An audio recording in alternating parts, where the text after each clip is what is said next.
Hello, Namaskar, Bonjour, Alhan and Ola. Good morning, good afternoon and good evening everyone. I'm Shruti. And I'm Pawan Lalwani and we will be your host for today's event. And we have some wonderful messages from our leaders and what's in store for us for H2.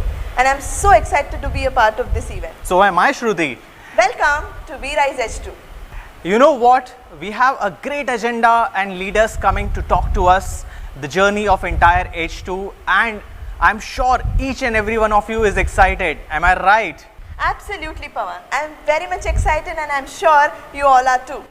Yes. So what you have to do is, there is a chat box. All you have to do is put a heart emoji or a thumbs up emoji so that we know that you are all equally excited. Come on, everyone. Wow, I can see a lot of responses, Pawan. Absolutely. Without further ado, let's start with this wonderful event of Rise H2.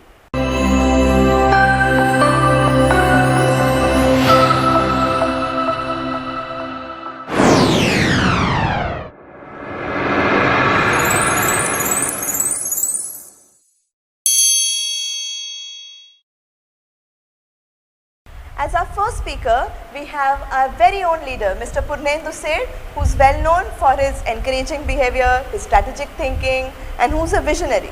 He is going to talk about some hard facts, that what we have achieved and what we have missed in H1, and what is our revival plan in H2 to go above and beyond in this financial year. Without further delay, let me welcome Mr. Purnendu Seth.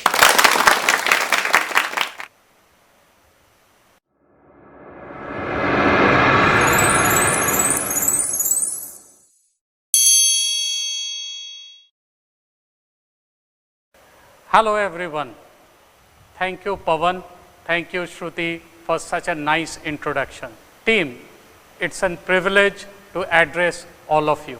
For financial FY24, half of the year have passed and we are meeting once again. Really excited to see all of you, really excited to understand that all of you are listening to this presentation. So next few minutes, I am going to talk about how this H1 has gone through and what is our plan in H2. Okay, so let's talk about it's half time.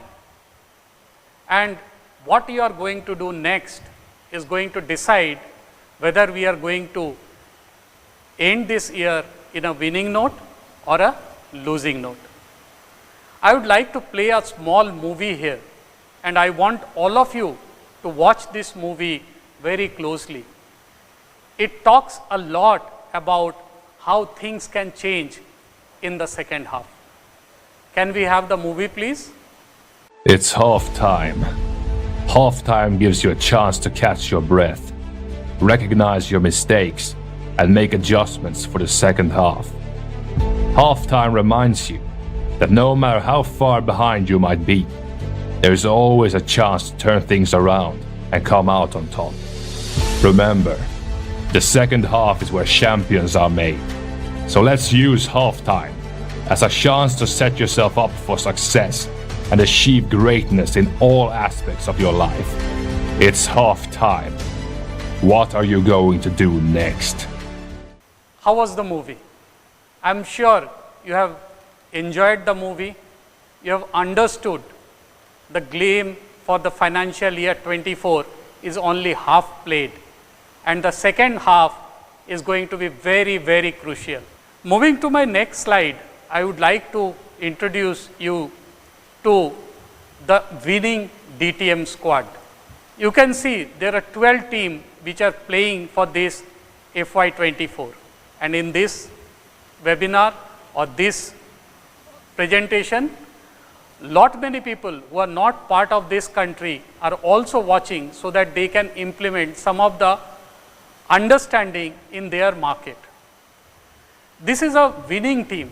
This team has produced amazing performance. Now let's look at the statistics. You look at the graph, how the team has evolved. Each team has evolved over the last 3 years. In FY22, we delivered a growth of whopping 19%. And in FY23, the growth was 36%. Can you imagine a growth of 36%? And this is the team. This is you people who have delivered this growth despite challenges like stock out, new product delays, COVID, and you can name many more problems. But this has never stopped this team in delivering amazing performance. So this is a winning team. Not only internally we are delivering numbers, but if I look at externally, we are doing market beating growth. If I look at growth alone, we are growing faster than market. As we are growing faster than the market, we are gaining market share. And in the third column, if you look at, our evolution index is always more than 100, signifying we are doing better than market. And not only 1 year, not only 2 years, for 3 years, if you look at our compounded annual growth rate, we are doing much better than the market. When we started this financial year 24, we decided we will have certain growth levers. We will focus on these growth levers and which will ensure that we win this FY24 in a good note. The first growth lever was doctor coverage and conversion, and when I look at H1 numbers, we are doing really well. Second pillar we decided is prescriber expansion and new patient generation. Yes, we are doing well there, but we can do even better.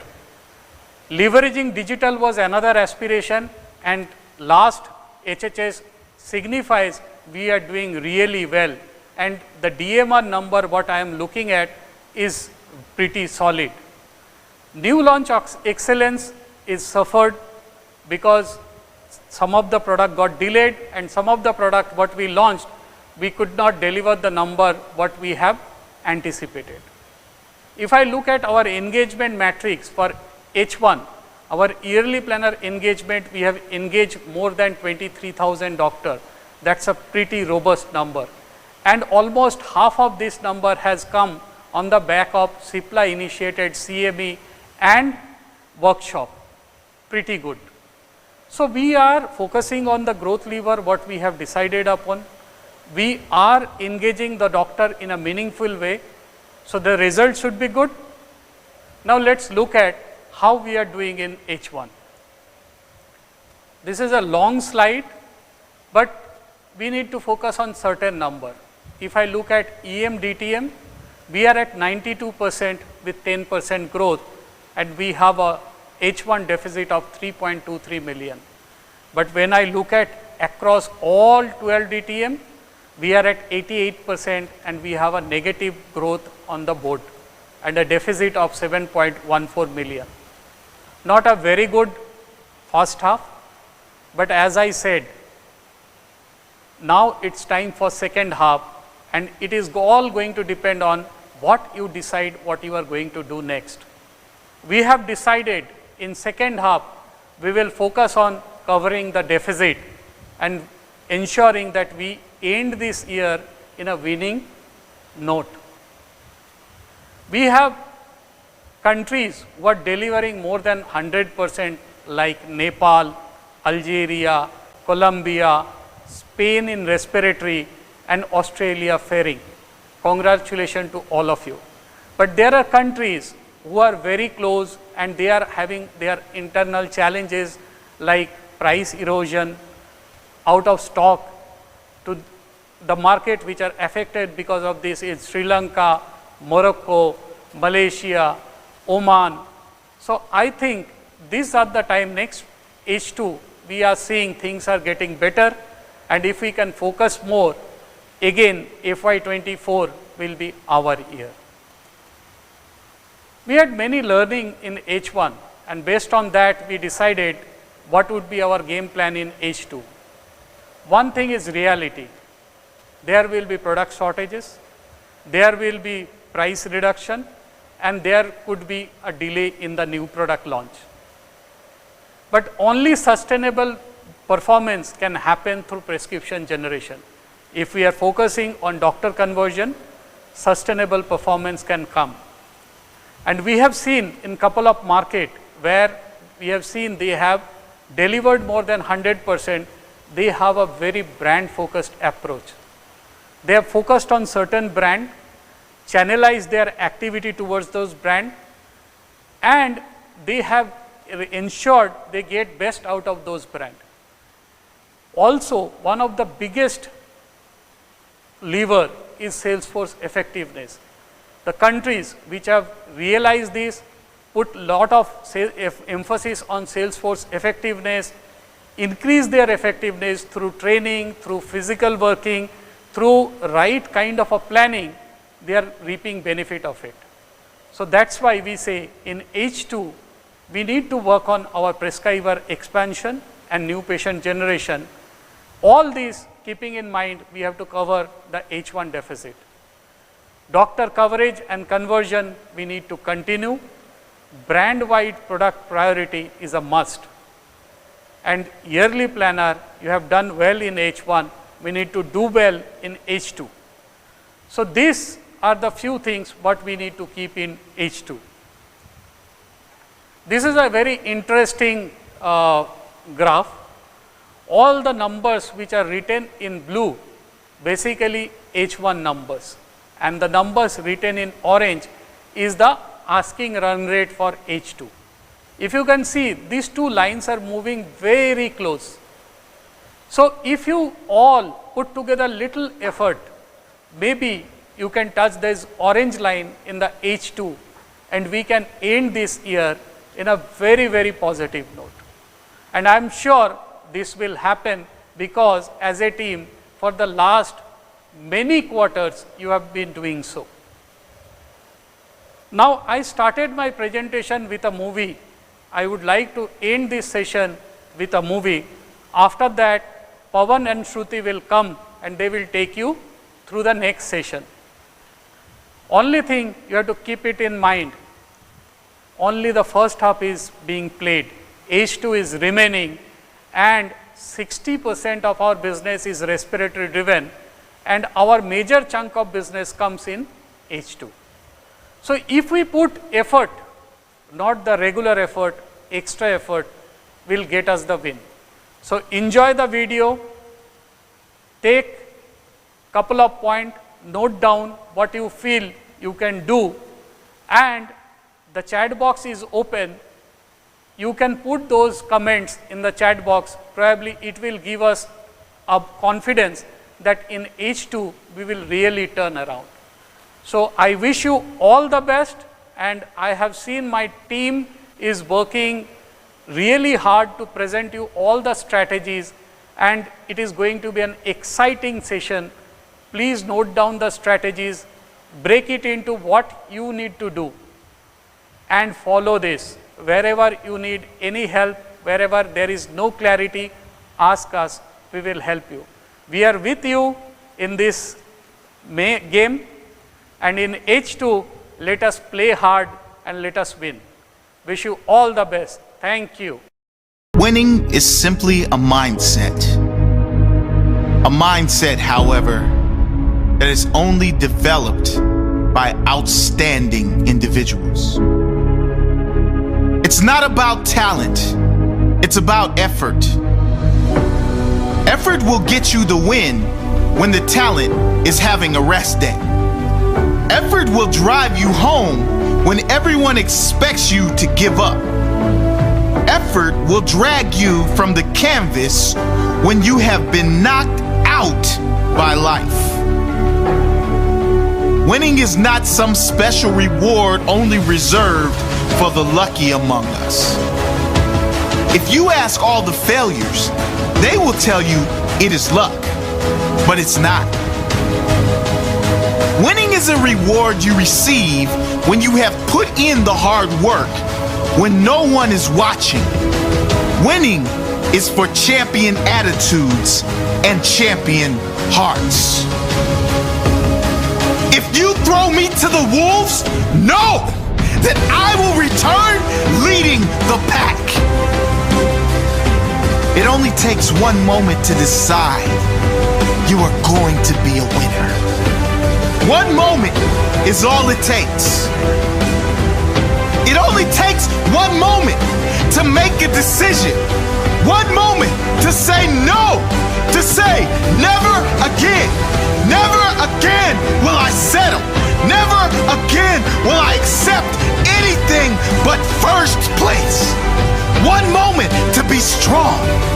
One moment to separate myself from the rest. Win at all cost. Winning is simply a mindset. A mindset, however, that is only developed by outstanding individuals. Are you outstanding? Outwork your competition. If you outwork your opponent day in and day out, you will beat him come game day. There is no question. But you have to have commitment and discipline to be better day in and day out, always giving more than your opponent. One more rep, one more set, one more mile. That is what it takes to get the edge. Winning is what happens when deep down inside you got tired of losing. Winning is what happens when your desire to win is greater than your fear of failure. Winning is what happens when your why is bigger than your opponent's why. When your hunger is greater, when your soul says, no, it won't take second anymore. No longer will I settle. I deserve first. First is mine, and I will take what is mine. Win at all costs. Sometimes it's gonna hurt. Sometimes it might even seem impossible. But remember, it's only impossible if you give up. If you stay in the game, hang in there, give yourself a shot. It is possible. Make sure your opponent knows you are ready for war. Look him in the eyes and make sure he knows he won't stop you. Look him in the eyes and you will see his fear, because he knows he's not ready for you. Not today. This is your time. Refuse to give up. Never settle and win at all costs.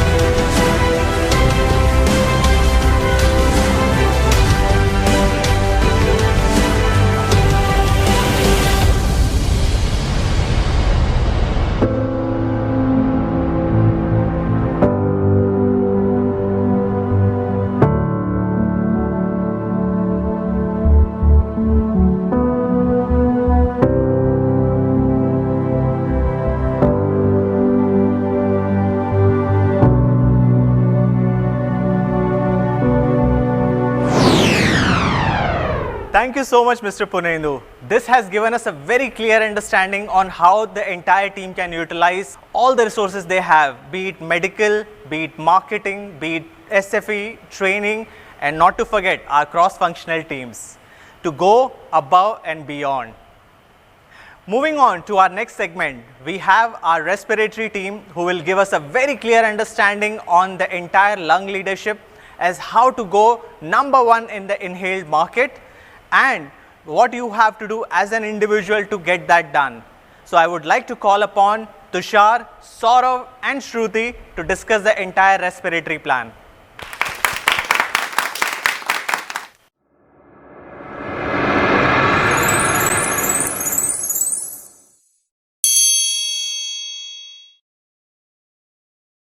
Hello everyone.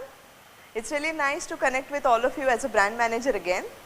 So today I'm going to talk about the respiratory part and what we have done in H1 and how we are going to go about in H2 as well. This slide, this is focused on our DTM performance in FY24 H1. I would say this is not really one of the best performance that we have had actually. It's a mixed performance. So overall we have achieved 92% with a 15% growth. But let me congratulate the countries which have already achieved their targets for H1, that is Nepal, Algeria and Malaysia. Please give them a big hand. Congratulations for achieving more than 100% in H1. Coming to respiratory focus brands. Now this is one of the concerns because the maximum or the major contribution of the respiratory as an overall comes from these focus brands.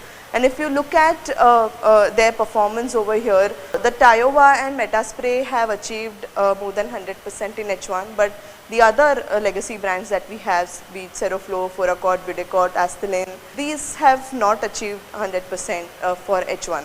So this is the concern that we should be focusing on for H2, how we are going to achieve the target for this financial year. Okay, saying that, let's have a look at some of the great success stories that we had for this H1. So let me congratulate Nepal because last year in financial year 2023, they faced a lot of challenges in terms of institution business.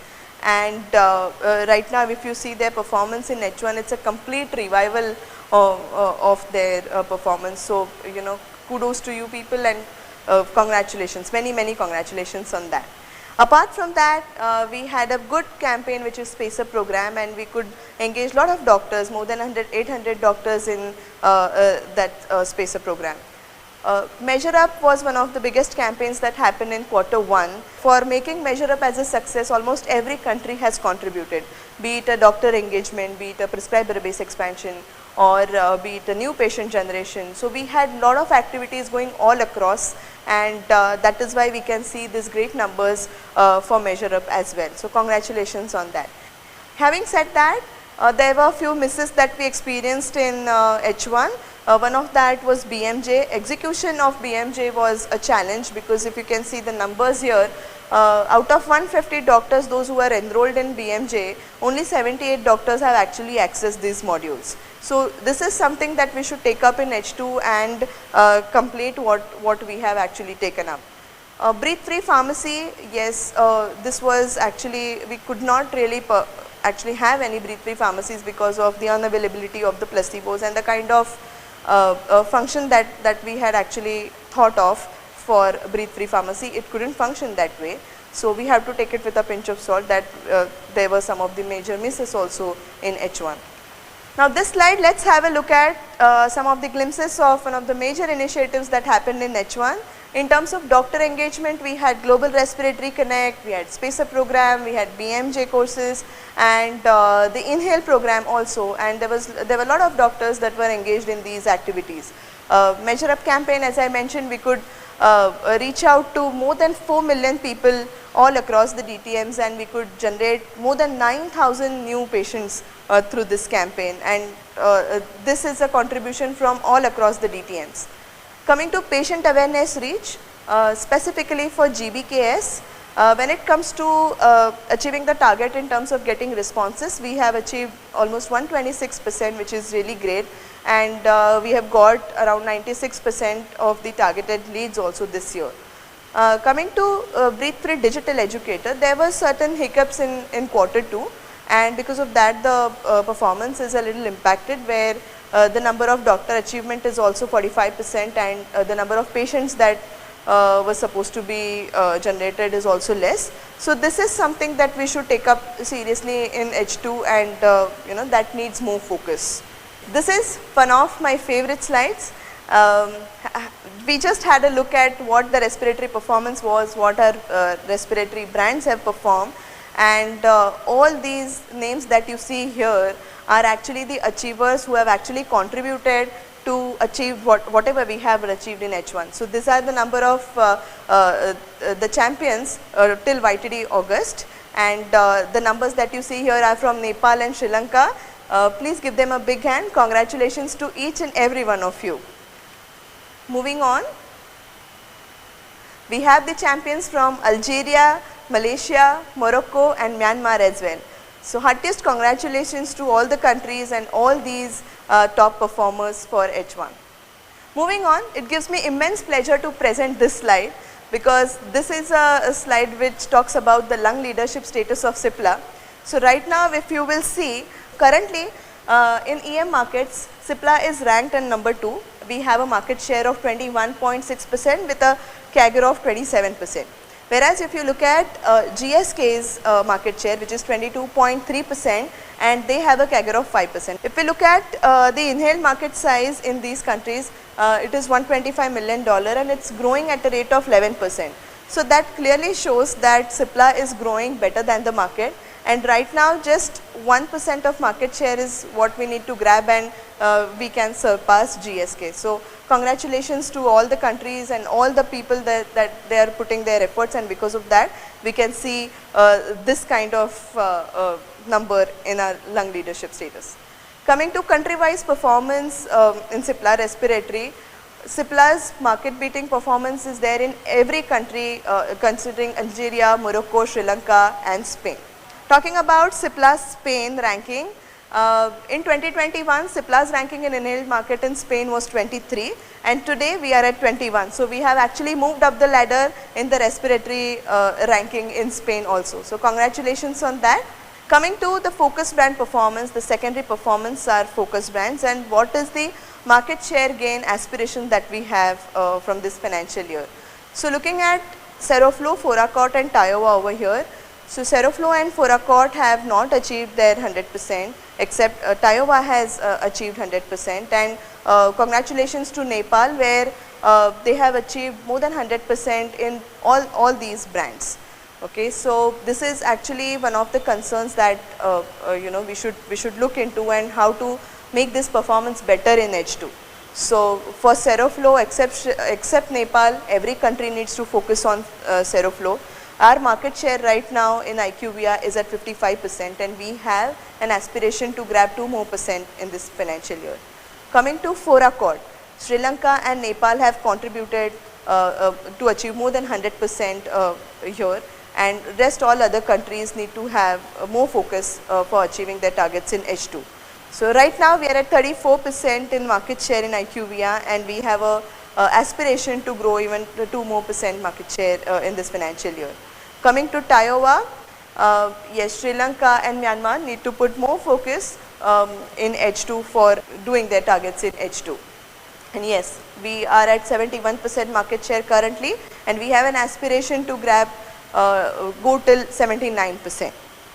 Moving on, for Astelin, Budecort and nasal sprays. Now Astelin, Malaysia, Myanmar and UAE have done their targets in H1, and rest all other countries need to focus more in achieving that target in H2. Right now at IQVIA we are at a market share of 10%, and we have a aspiration to grab 2% more in this financial year. Coming to Budecort, thanks to Algeria, they have done really well in terms of Budecort. Right now we are at 49% market share in IQVIA, and we have an aspiration to grow even more. Coming to nasal sprays, where this is the number that we see is the addition of fluticasone as well as the mometazone, and together we have achieved more than 100% in the nasal sprays also. So Oman and Sri Lanka, we need to gear up for H2 as well. Okay. Having said that, we just had a look at the overall respiratory performance. We also looked at our focus brand performance, and this is the slide which I really want you to focus on. Please take a screenshot of this. What I am trying to convey over here is, just understand this table, that in the first column we see what is the monthly expected average that we were supposed to do in H1, and in the second column what we have actually delivered. Okay, if we have delivered less, obviously that deficit has been added into the H2 monthly average, and have a look at the last column, and wherever there is a deficit, that is getting added in the H2. So please expect that there is going to be a change in the gatings, and unless and until we add this deficit in H2, we will not be able to achieve our targets for FY24. So please have a look at this slide very carefully and understand that we have to really do well in H2. So with this, I would like to hand over this session to Mr. Saurav Roy, who is a new addition to our respiratory team, and wish you all the best for H2. Thank you so much.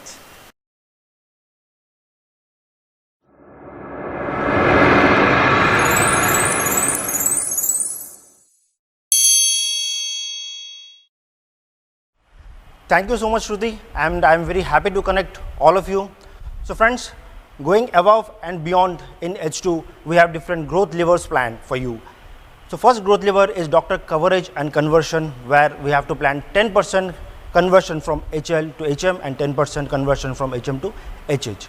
We have growth lever like prescriber base expansion in H2. We have to plan on new patient generation. Most importantly, we have to leverage on digital in respiratory with digital educator, with GBKS, HHSS and Cipla Medflex. Friends, we also have to nurture our new launches through our effective performance. We have launched Cipheller in Malaysia, and we have many new launches planned in H2 in countries like Oman, Morocco, Myanmar and Sri Lanka. For Seroflow and Foracort, we have different growth initiatives planned in H2 in different countries. In Morocco, the strategy is to convert Seretide and Symbicort prescribers to prescribe Cipla PMDI. And for that, the strategy is prescriber base expansion through different activities like special program, CMEs and conferences. We have new patient generation initiatives through breathe-free camps and breathe-free caravan. For Sri Lanka, we have a strategy in place to grab the market share by converting Seretide to Seroflow through prescriber base expansion activities like special program, inhale program and CMEs conferences. We have new patient generation initiatives in place through special program and breathe-free camps. When it comes to Nepal, we have to maintain the prescribers. For that, we have prescriber base expansion plans through special program, inhale program, CMEs and conferences.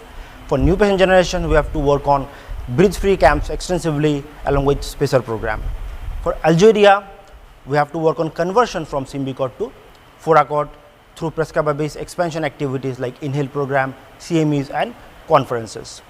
For Malaysia, we have to thrust our all activities towards conversion of Seretide Symbicort to Cipla PMDI through prescriber base expansion initiatives, most importantly conference, CMEs, BMG and new patient generation activities through special programs. In Myanmar, we have to work on expanding our market through prescriber base expansion strategies like CMEs, conference, inhale program and special program to very specific, and new patient generation initiatives to special program. For Oman, we have to work on conversion from Seretide Symbicort to Cipla PMDI through prescriber base expansion initiatives like inhale program, CMEs, special program, conferences and new patient generation through special program. So friends, for Tioba, this quarter is going to be huge because we have a good initiative coming up, which is our World COPD Day, where all Ciplites we are going to take charge of patient education, awareness and generating and diagnosis to generate more number of patients. And the activities would be specifically, there are many activities which are planned in countries like Nepal, Sri Lanka, Morocco and Myanmar, and the aim is to reach 2,000 doctors, 5 million population and generate 50,000 to 60,000 patients in Q3. Also, we have COPD clinics in place in Myanmar, Sri Lanka and Nepal. For Astalin, we have to continue to gain prescription and patient share with consistent engagement of 500 doctors in Algeria, Malaysia, Morocco and UAE. For Budecort, Algeria is doing fabulous job, so we have to continue to achieve more than 100% and deliver surplus in H2 through Palmo GP networks, and Nepal, Oman and UAE major thrust to be on increase in prescriber base. When it comes to nasal spray, we have to work on prescriber base expansion through chart CMEs. We have to work on new patient generation through air centers. Also, we have many unbranded major respiratory initiatives planned in H2. The big that is coming up next is our respiratory crosswords, and the venue is in Egypt from 22 to 26th of November. And a major focus would be on artificial intelligence in healthcare, case-based workshop, sessions on asthma, COPD, AR and ILD. We also have planned healthcare superstars focusing on series of 3 episodes on lung infection, pneumonia, TB and bronchitis, and Global Respiratory Connect, that is GRC. The highlight would be the new episodes on the latest update on Goal 2023 strategy reports, which we are expecting during the week of World COPD Day. Also, we have patient generation initiatives in breathe-free, where 100,000 patients to be generated through different activities like respiratory awareness campaign in GBKS, breathe-free digital educators, breathe-free pharmacies and breathe-free camps. H2 is going to be very huge and busy for all of us, because we are having plans for exciting new launches in the second half of the year. where different new launches are planned in countries like Oman. October we have Julian Respir's launch. Morocco we have Estalin launch in October. Myanmar we have Metaspray in October, and Sri Lanka we have Dunes launch plan in Q4. Other than that, Foracort we have planned to launch in Myanmar in Q4, and also Budacort Respir's we have planned to launch in Oman in the Q4. Friends, we have to leverage digital in respiratory and ensure 75% registration and 30% attendance in different platforms that we have to leverage the digital in respiratory, starting with healthcare superstars, Global Respiratory Connect, that is GRC, Digital Educator, where we have to thrive 5,000 new patients. We have to effectively implement and ensure 90% DMR coverage. We have to ensure 50,000 leads we generate through GPKS, and we have to make sure in Cipla Medflex 8 logins per rep per month. So this is the mandate that we have to ensure. So going forward with this, all the strategies, activities, we are planning 15% growth in units to go above and beyond in H2. And expectations in H2 from all of you would be to focus on new patient generation, involve COPD campaign, follow process parameters as per the guideline when it comes to Crossroad 2023, and maximum participation of doctors in Global Respiratory Connect.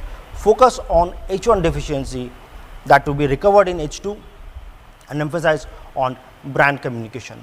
So now we are going to have the poll questions in front of our screen.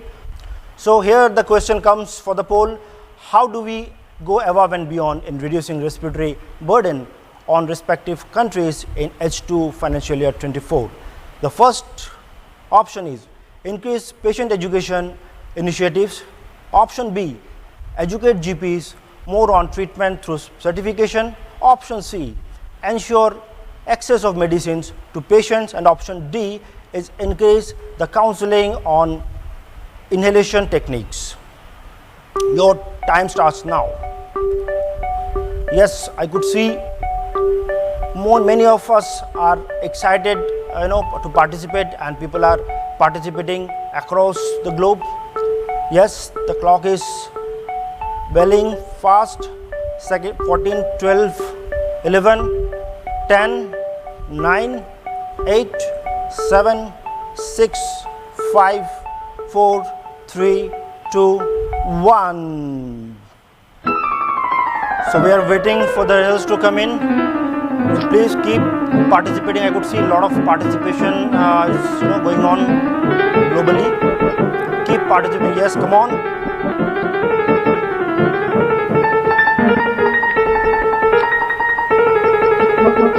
Results could come in a point of time. Keep participating.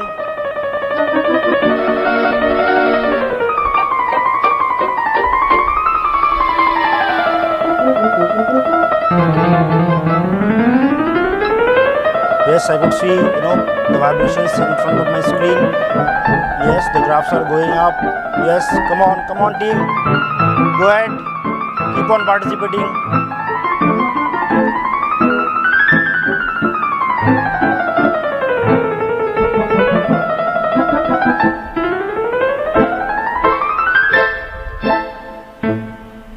Yes, friends, the results are in front of your screen.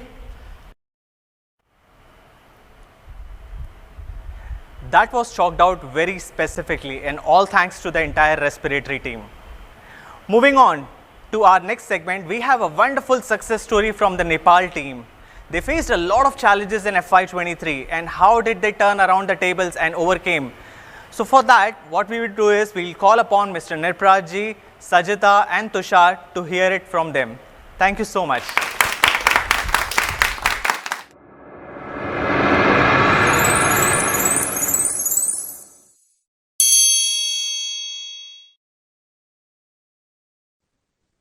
Thank you so much, Pawan and Shruti. I think that was a wonderful introduction for this very exciting panel that we have here today. So here I have Mr. Nirpraj Joshi, who heads the Nepal and Myanmar business. And I also have Sajita Pia, who is the National Sales Manager for Nepal. So welcome to you, lady and gentlemen, to this wonderful panel that we have here today. So I'm very curious to understand Nepal. Last year, H1, Q1 was a disaster. It was a very challenging time for Nepal, we had our own doubts. So let me go to you first, Mr. Nitpraj. Last year, debacle, H1, Q1, we were in negative. What are your thoughts on that? What are your learnings, from the last year, FY23 H1, that you took into account for this year's H1 and Q1 plan?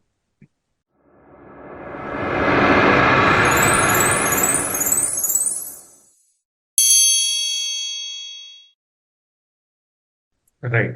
So thank you, Tushar, for raising the valid question. And I think we were going through a tough time, not only internally at Cipla Nepal team, also at market economy level. Market was going into degrowth, and there was high thought, how do we bounce back strongly, which the Nepal team was known for their resilience. So we did a repurposing of entire approach in the market. So I think before that, as you are aware, we were focusing on big supply opportunities of institutes, and trade focus was less because the prescriptions was getting smaller, institute chunk was getting bigger. So we did a prescription focused trade commercial team was focused into how do we get more number of prescriptions, and we thought that institution where we are losing profitability will not focus. And we had a challenge, our prescription ranking in IQVIA has shifted we had reached the 16th ranking, that coveted top 10 position was slipping. And I think there was a pressure on profitable mix also. Our top line was there, but many times bottom line was getting hit. So I would like to say that I think with the learning from 23, we were able to focus on prescriptions. And I think thanks to the leadership, particularly Sajita, who had done a lot of efforts on creating the short-term focus and long-term focus by, I think, 13 million plan in respiratory, where we were focused, each individual doctor's activities and the prescription monitoring will help us that we are bouncing back strongly against the competition was gaining ground. And I think the response after that is like in H1 of this, we are getting 117% of EI. The team is at 21% growth with 103% of performance. Very nice, very nice. So I like your, your statement of long-term and short-term goals. And I remember, Sajita, we devised a $30 million plan, and even I was part of that. So where did that come from? What were your thoughts of that, short-term goal of doing a $13 million plan for the entire year? So what were your thoughts? What were your beliefs in the team, for that $13 million plan?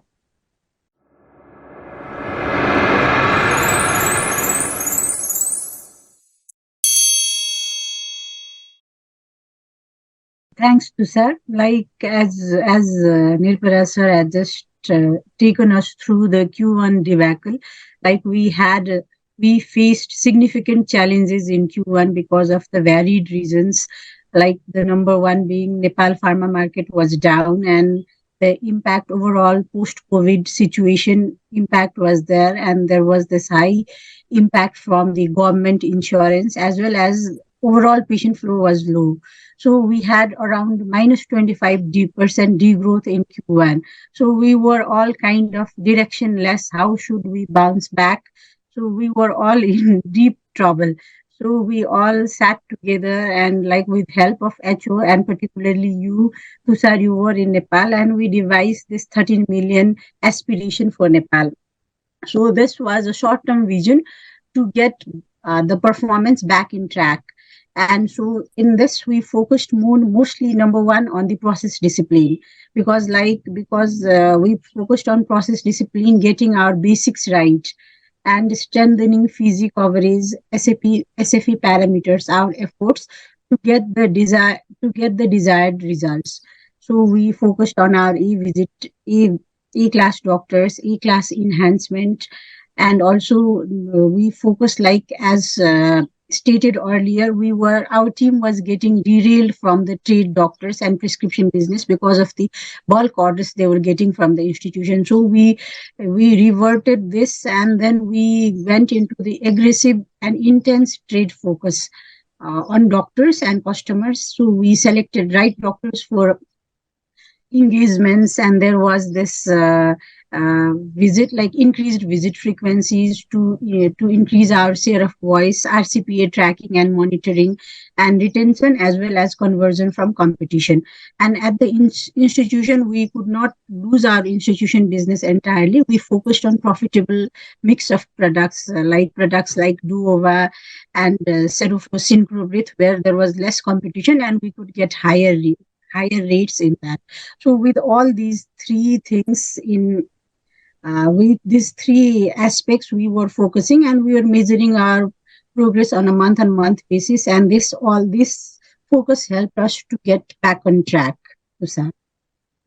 And Wonderful. by Q2, by the end of H1, we started getting results of our plannings that we had initiated in Q2, and by H2 we were in a month-on-month growth process, month-on-month growth, and in H2 we were able to grow at around 18% growth. So that was significant growth for us in view of the situation we went down in Q1. So we were last year. We were able to have an overall growth of 8%, 8% in last year. And coming to this year, we have been continuing with that consistent month-on-month performance. And in H1, we are at above 100% with a significant growth of around 23%. Right. So very interesting that you say that. Last year the mission statement was $13 million, right? Respiratory business, institution business was eclipsing our business. We increased our focus on trade, the process, the market engagement, the doctor engagement, and we came out with a mission statement of $13 million, right? But strategy is only good on paper and on theory, but unless it is put to execution, I think it just stays in the PPTs. So Mr. Nirparaj, I want to hear your comment on having the mission statement of $13 million. How did you ensure that the execution rigor was there in the team, so that we are true to the track, we are true to the goal of achieving $13 million? So Mr. Nirparaj, your take on this? Yes, Tushar, you are right. I think what you said is first is I would like to thank the HO Central team, who had a wonderful confidence on Nepal team that CIPLA, the lung leadership, exists in Nepal team, and you all reminded that we have to bounce back strongly. So that is one part that I think in entire Nepal team we were eager to get back that coveted position of leadership which we were there. Second was, I think we were getting disturbed by the few competition which had come in of like Landmarks and Blueprints and other Bangladeshi companies. But as you reminded that there is the supply is always a lung leader. So that play was there in the team. Team also wanted to be leadership. We know the therapy where we play the leadership game. So I think wonderful collaboration. I think you were there, even up to Nishant were there. How do we support Nepal team to bounce back? And I would like to give the contribution to Sajita. She has done wonderful follow-up of weekly follow-ups with the team. So as we said, governance at HO level and governance at local level, both the things came into play. I think after that, when the team started getting the success, I think the taste of the pudding they've had, I think they're bouncing back. They know that they can take care of the competition. So entirely, it is a collaborative work without HO, without local team, and synergizing at the required level. I think that has helped to bounce back strongly, and this will continue to show. Right, Mr. Nirparaj. I think that is the mantra for success in general, where strategy meets rigor meets execution, right? And I think Nepal has demonstrated that fabulously. I think in the last 12 months, I personally have been part of this journey, and I've seen that kind of rigor that we've seen every week on week, where we used to meet, we used to come on the table, we used to say that these things are working, these things are not working, we need to plug those things, and if things are working, how do we amplify those things, right? So I think I've been a personal testimony to that kind of success story that is. So my the last response that I want Sajita to give is hard work done, right? Last year, Q1, H1, we gathered around, we gathered the troops, we made a plan, we executioned, the plan in Nepal, right? The results are showing, right? H1, you said, is more than 20% growth, more than 100% achievement. What are you seeing the other metrics of success? That is the increase in market share, the increase in EI, in terms of number of people who are eligible for incentives. I'm sure the medical reps last year, H1, would have been a little disappointed. But this year, H1, I'm sure a lot of the medical reps would have been quite motivated, quite rejuvenated, in fact, by this. So what are those 4-5 metrics, obviously beyond sales, achievement, and the growth that you have seen in this H1, which has helped the morale of the team, and you continue to do a good job for the rest part of the year? So your take, Sajita, on this. Yes, like continuing with the same spirit of H2, in the current H1 also, we are moving on a consistent month-on-month performance. And if we look at the IQVIA performance of MAT June 23, then we are at the top 10 position. Cipla is at the coveted top 10 position of the Nepal pharma market, and amongst is the top 4th Indian companies in Nepal. And also, like, we have climbed 6th position from last year, from 16th to 10th position. So that is quite a journey for us. And if we look at the EI, we are at the EI of 117 with a significant market beating growth of 25%. So this speaks volume about the transformation we have gone through in the past 1 year. So if we look at the team morale also, the team has been very resilient. They have followed the guidelines and the direction given, and they are there is effort, determination, and commitment on their part, accountability on the team part towards the budget and achievement. So we were there was this H2 Bonanza rollout last year, and most of our around 80% of our team members were able to achieve that. There was that, and this year also in H1, more than 80% of our team members are earning the incentives. So the team is on a high motivation and very spirited, and I'm sure that this momentum will be continued, and with the same level of commitment and determination, we will be rising higher going forward also. Absolutely, Sajida. I think this is the example of the theme that we have picked up, that is We Rise. And no better example than Nepal, who has actually risen from the ashes last year, right? Where we were and where we have gone. I think you and your team truly embody the principles of We Rise. So I thank you so much, Mr. Nirparaj and Sajita, for being here. For taking us through this journey of rising over and above the ashes, rising over and above a lot of adversity, right? And to show us an example that it's not always dark, right? There is always light at the end of the tunnel. It's just that we need to do our basics right. We need to get the strategy right. We need to get the execution right. And then sky is not the limit, right? So thank you so much, Mr. Nirparaj. Thank you so much, Sajita. Thank you. It was my pleasure to interact with you and have a wonderful discussion for the learning for the entire team. So thank you so much. And we will meet soon very much. Thank you, everyone. Bye-bye. Thank you too, sir. It was our pleasure as well to interact and share our success story. Thank you. Thank you.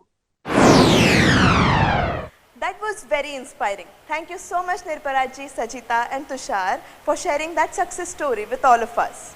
Moving ahead, we have Viraj from the cardiology and neurology team, and they are going to discuss the overview of H1 and the action plan for H2.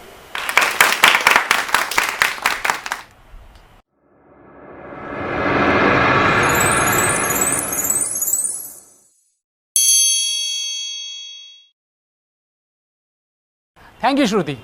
So team, very happy to back in front of you once again after our H1 V Rise event.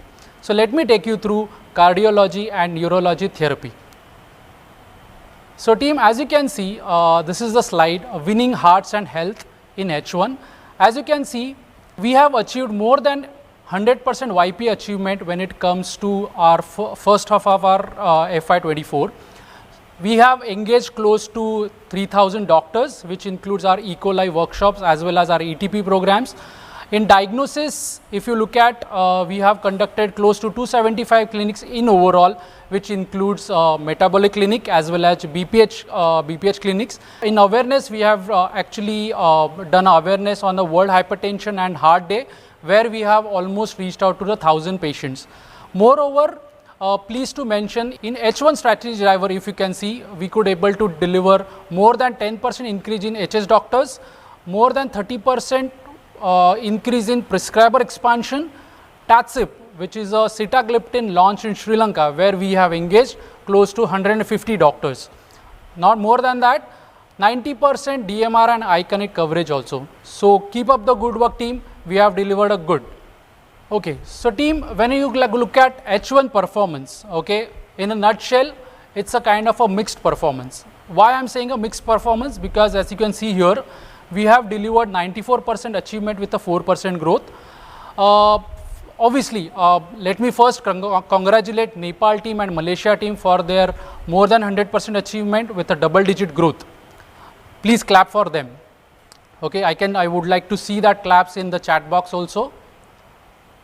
Yeah, I can see that now. And when it comes to Sri Lanka and Myanmar, obviously, as you can see, they are missed on their 100% magical mark, but I am quite sure they will going to come back with a bang in H2 as well. $1 million brands, as you can see, $1 million brands, they are the torch bearer for our cardio-urotherapy with a 108% achievement with a 10% growth. But yes, strategic brands is definitely we need a special attention because they are at 75% achievement. I am sure this picture is going to be a different picture with a positive intent in H2. So best of luck for that, and let's deliver that. Okay, when you look at the market reflection, okay, as you can see, it's a positive market share growth for all 6 out of 6 brands, be it all $1 million brands, be it Atorlip, Zart and Urimax, where we have gained market share from last year, or be it strategic brands, okay, be it Cresar, Rosulip and Amphogen.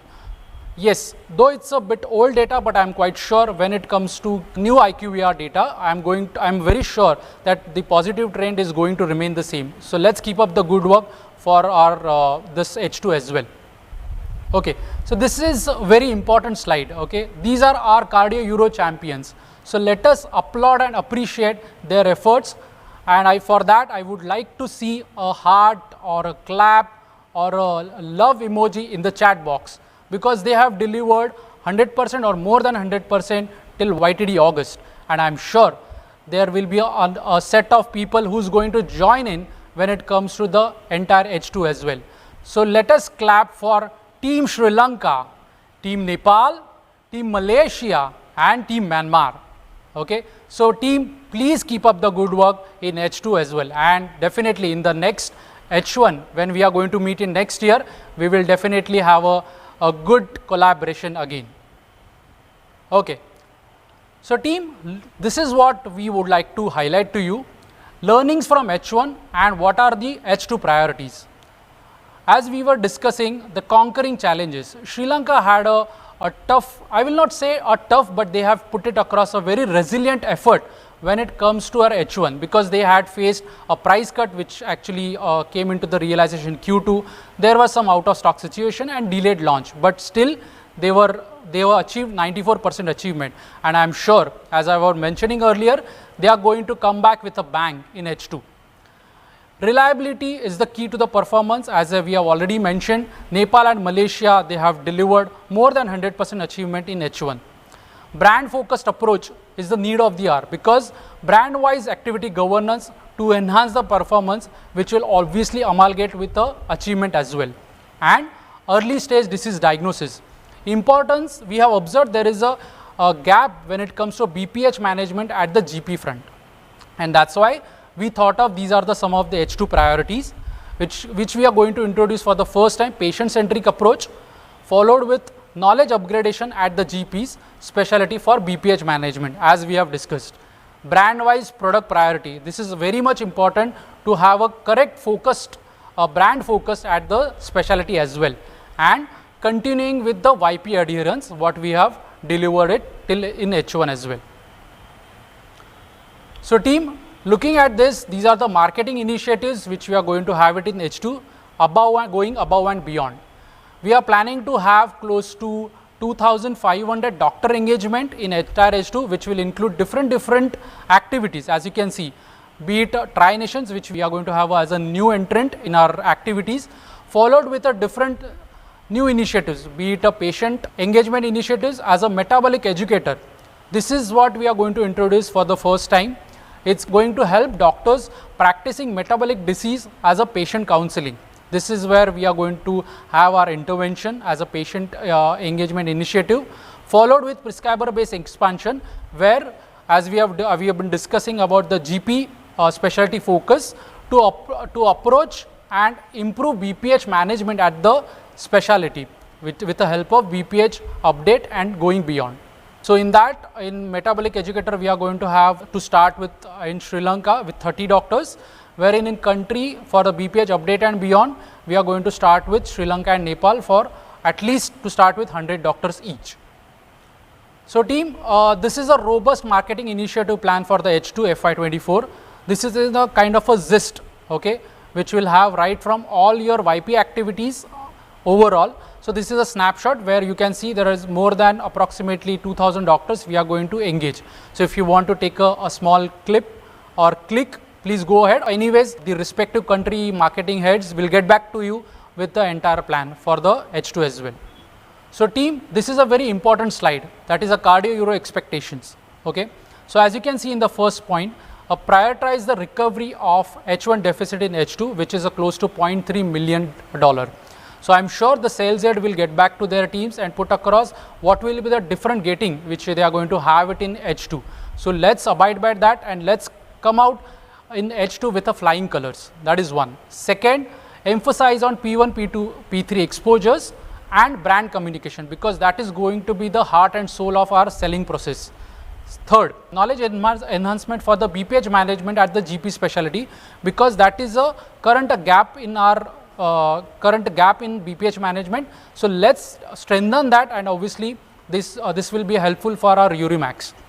And last but not the least, building a flagship product for CPs or VPs, that is a tri-nation. This is going to be a new entrant in our therapy. So before taking a leave, I would like to put across one poll question for all of you. So team, this is your poll question. Okay.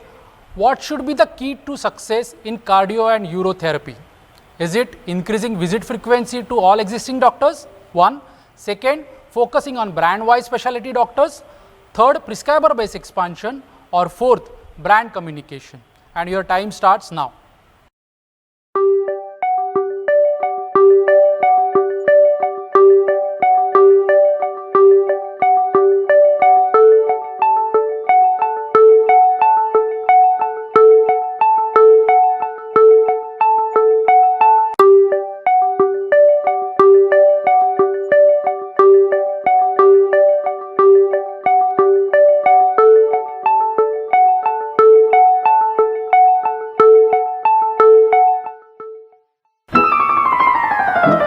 Okay, so we are getting the results here, as you can see in the screen. Okay.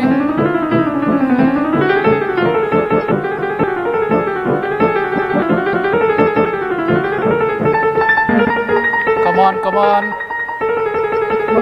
Keep giving your options.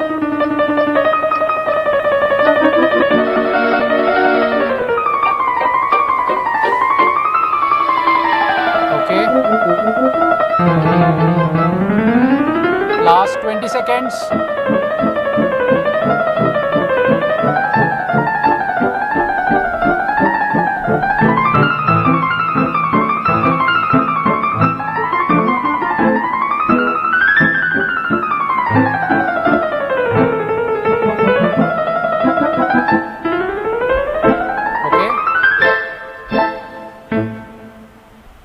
have the results now in front of your screens.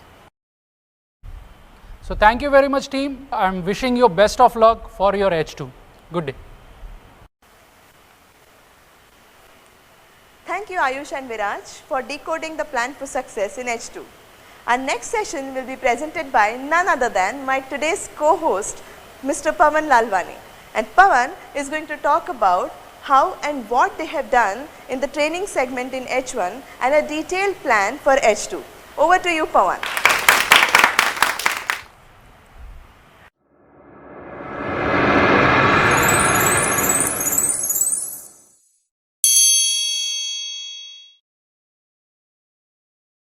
Thank you so much, Shruti. We had an amazing journey in learning in FY24 in H1. Let's see what were the hits and misses in H1. So let's talk about the vision that we created for our learning in 24, which is capability building. So if you see, we talked about is building the capability on doctor conversion for 10%. We also talked about the CIPLA way of working. We also talked about the digital learning and the MDP. These were the major focus drivers for our H1 vision. Now we did a lot of things in that. Let's dip down and understand what are the things that we covered in our H1 training journey out of these. So the first one is your sales training. So we did 8 trainings in the entire 6 months of journey. The first one was your FLM development training, which is a sales manager development training. We did cover 3 modules in that. The second one was your LPE, which was a doctor profiling, which we did created the entire learning on digital platform. The third one is a growth mindset, effective communication, objection handling and effective rebuttal. So these are majorly on the per CPO. So these were majorly bucketed into the sales training. Now if we talk about our medico marketing trainings, we covered 18 trainings in last 6 months. 13 were for cardio and 5 were for respi. If we move to the next segment, so we also did some other trainings which were compliance and regulatory and Excel training. So we covered every country in compliance. We also did regulatory Techspert Connect trainings and we also did an Excel training for our audience. So this is the overview of entire H1 journey. Now moving on, this entire journey would not have been possible is without our learning guides. So a big thanks to Ayong, Sajita, Mr. Elish and Mr. Abdel Kader for being a wonderful mentor, a learning guide and helping us throughout the trainings. And of course, last but not the least, all these modules were converted into French, Spanish and German so that the translation becomes easy for all of our countries. So if we talk about H1 training journey, let's talk about the hits and misses. Let's focus on the hits first. So 42 trainings were covered in H1. 98% trainings coverage was completed. 9,375 learning hours were covered. We also launched our LPE, which is Learn, Progress and Excel, which was launched. And we also did for our managers developing effective sales teams. So these were some of the hits we did in H1. If we talk about some of the misses, LPE part 2 was supposed to launch in H1, but because of some reasons we could not do it, but we will be doing it in H2. 3D Championship is again coming bigger and better, so be excited for that. And of course, we are also focusing on our manager development program. We are focusing in H2 as well. So these are some of the hits and misses of H1. Now, let's understand some numbers on the training analysis. So if you see, the coverage has improved compared to last year. Coverage has improved by 4%. Also, we saw an increase in 21% of the post-assessment trainings from pre to post. Apart from that, if you see, the A category compared to the last year, A category has increased by 6%. B category has gone down by 4% and C category has again gone down by 2%, which is again a very amazing work that we are doing over here. Apart from that, an average rating which we have received from overall all the trainings is 4.8. 91% of the learners have rated 5-star out of that and 9% of the learners have rated 4-star. So the average accumulative is 4.8.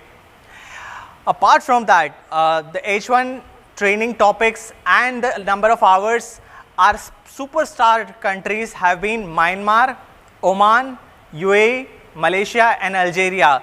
Thanks and kudos to all these countries for ensuring that you are covering all the trainings, you are completing all the trainings in time and ensuring all the modules and assessments are being completed.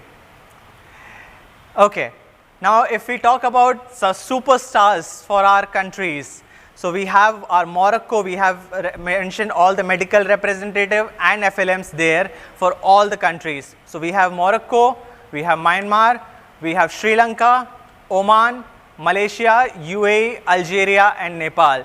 Congratulations to each one of you for ensuring that you complete all the hours, all the trainings and getting the great scores in all these learning out. Okay, now let's quickly talk about the plan for H2. Again, this is the last slide that I'll be covering today. What is the store for us in H2?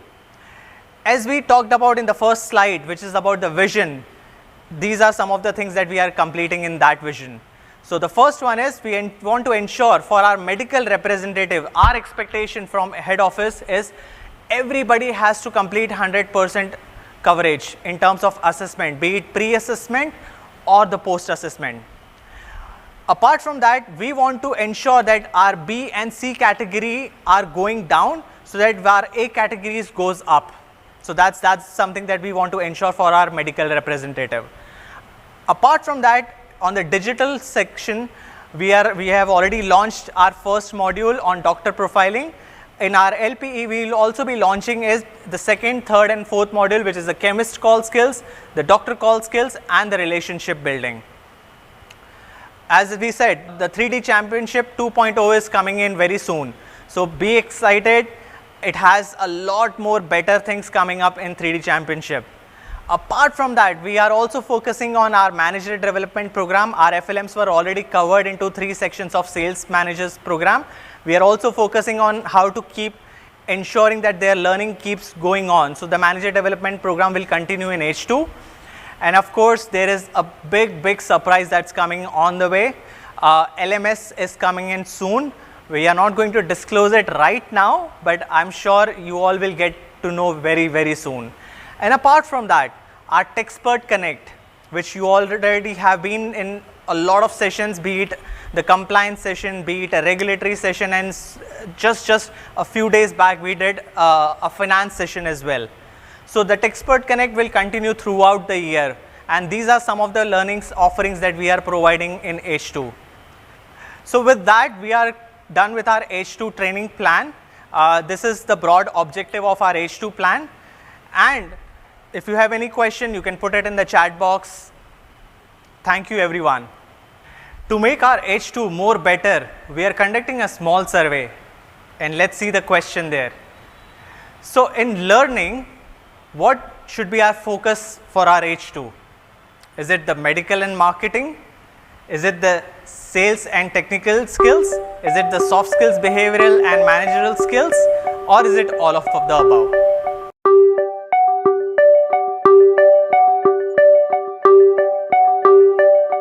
So looking forward for each one of you to answer to this so that we can ensure that we are doing the focus to that particular section. The clock is ticking. We just have 10 more seconds.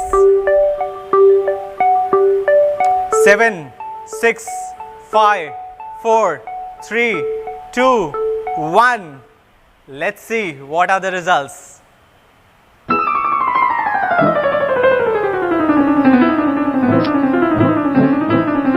I can see a lot of them.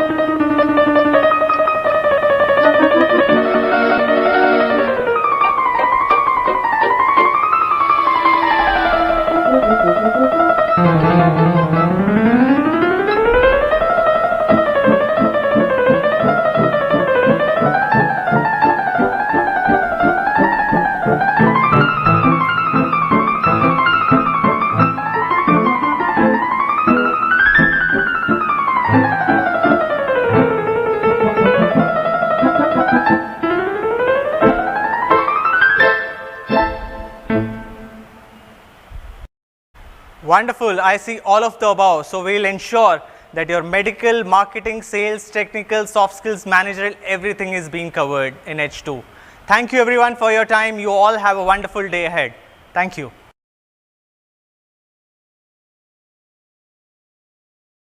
Thank you so much, Pawan. It's wonderful to see how learning has evolved in EM and EU. Kudos to you and Sad. Thank you so much, Shruti.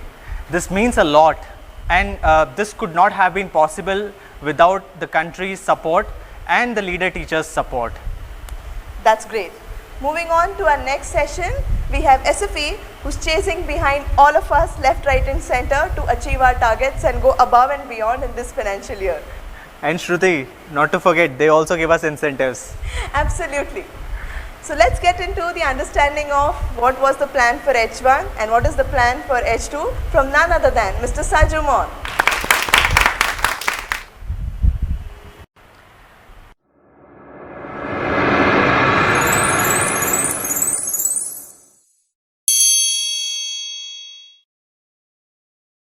Thank you, Shruti. Hello, everyone. Good morning, good afternoon, good evening.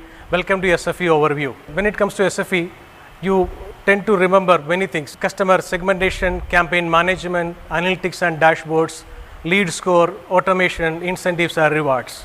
So SFE is a strategic function in every organization. In Cipla, we collaborate with the field team and manage these functions.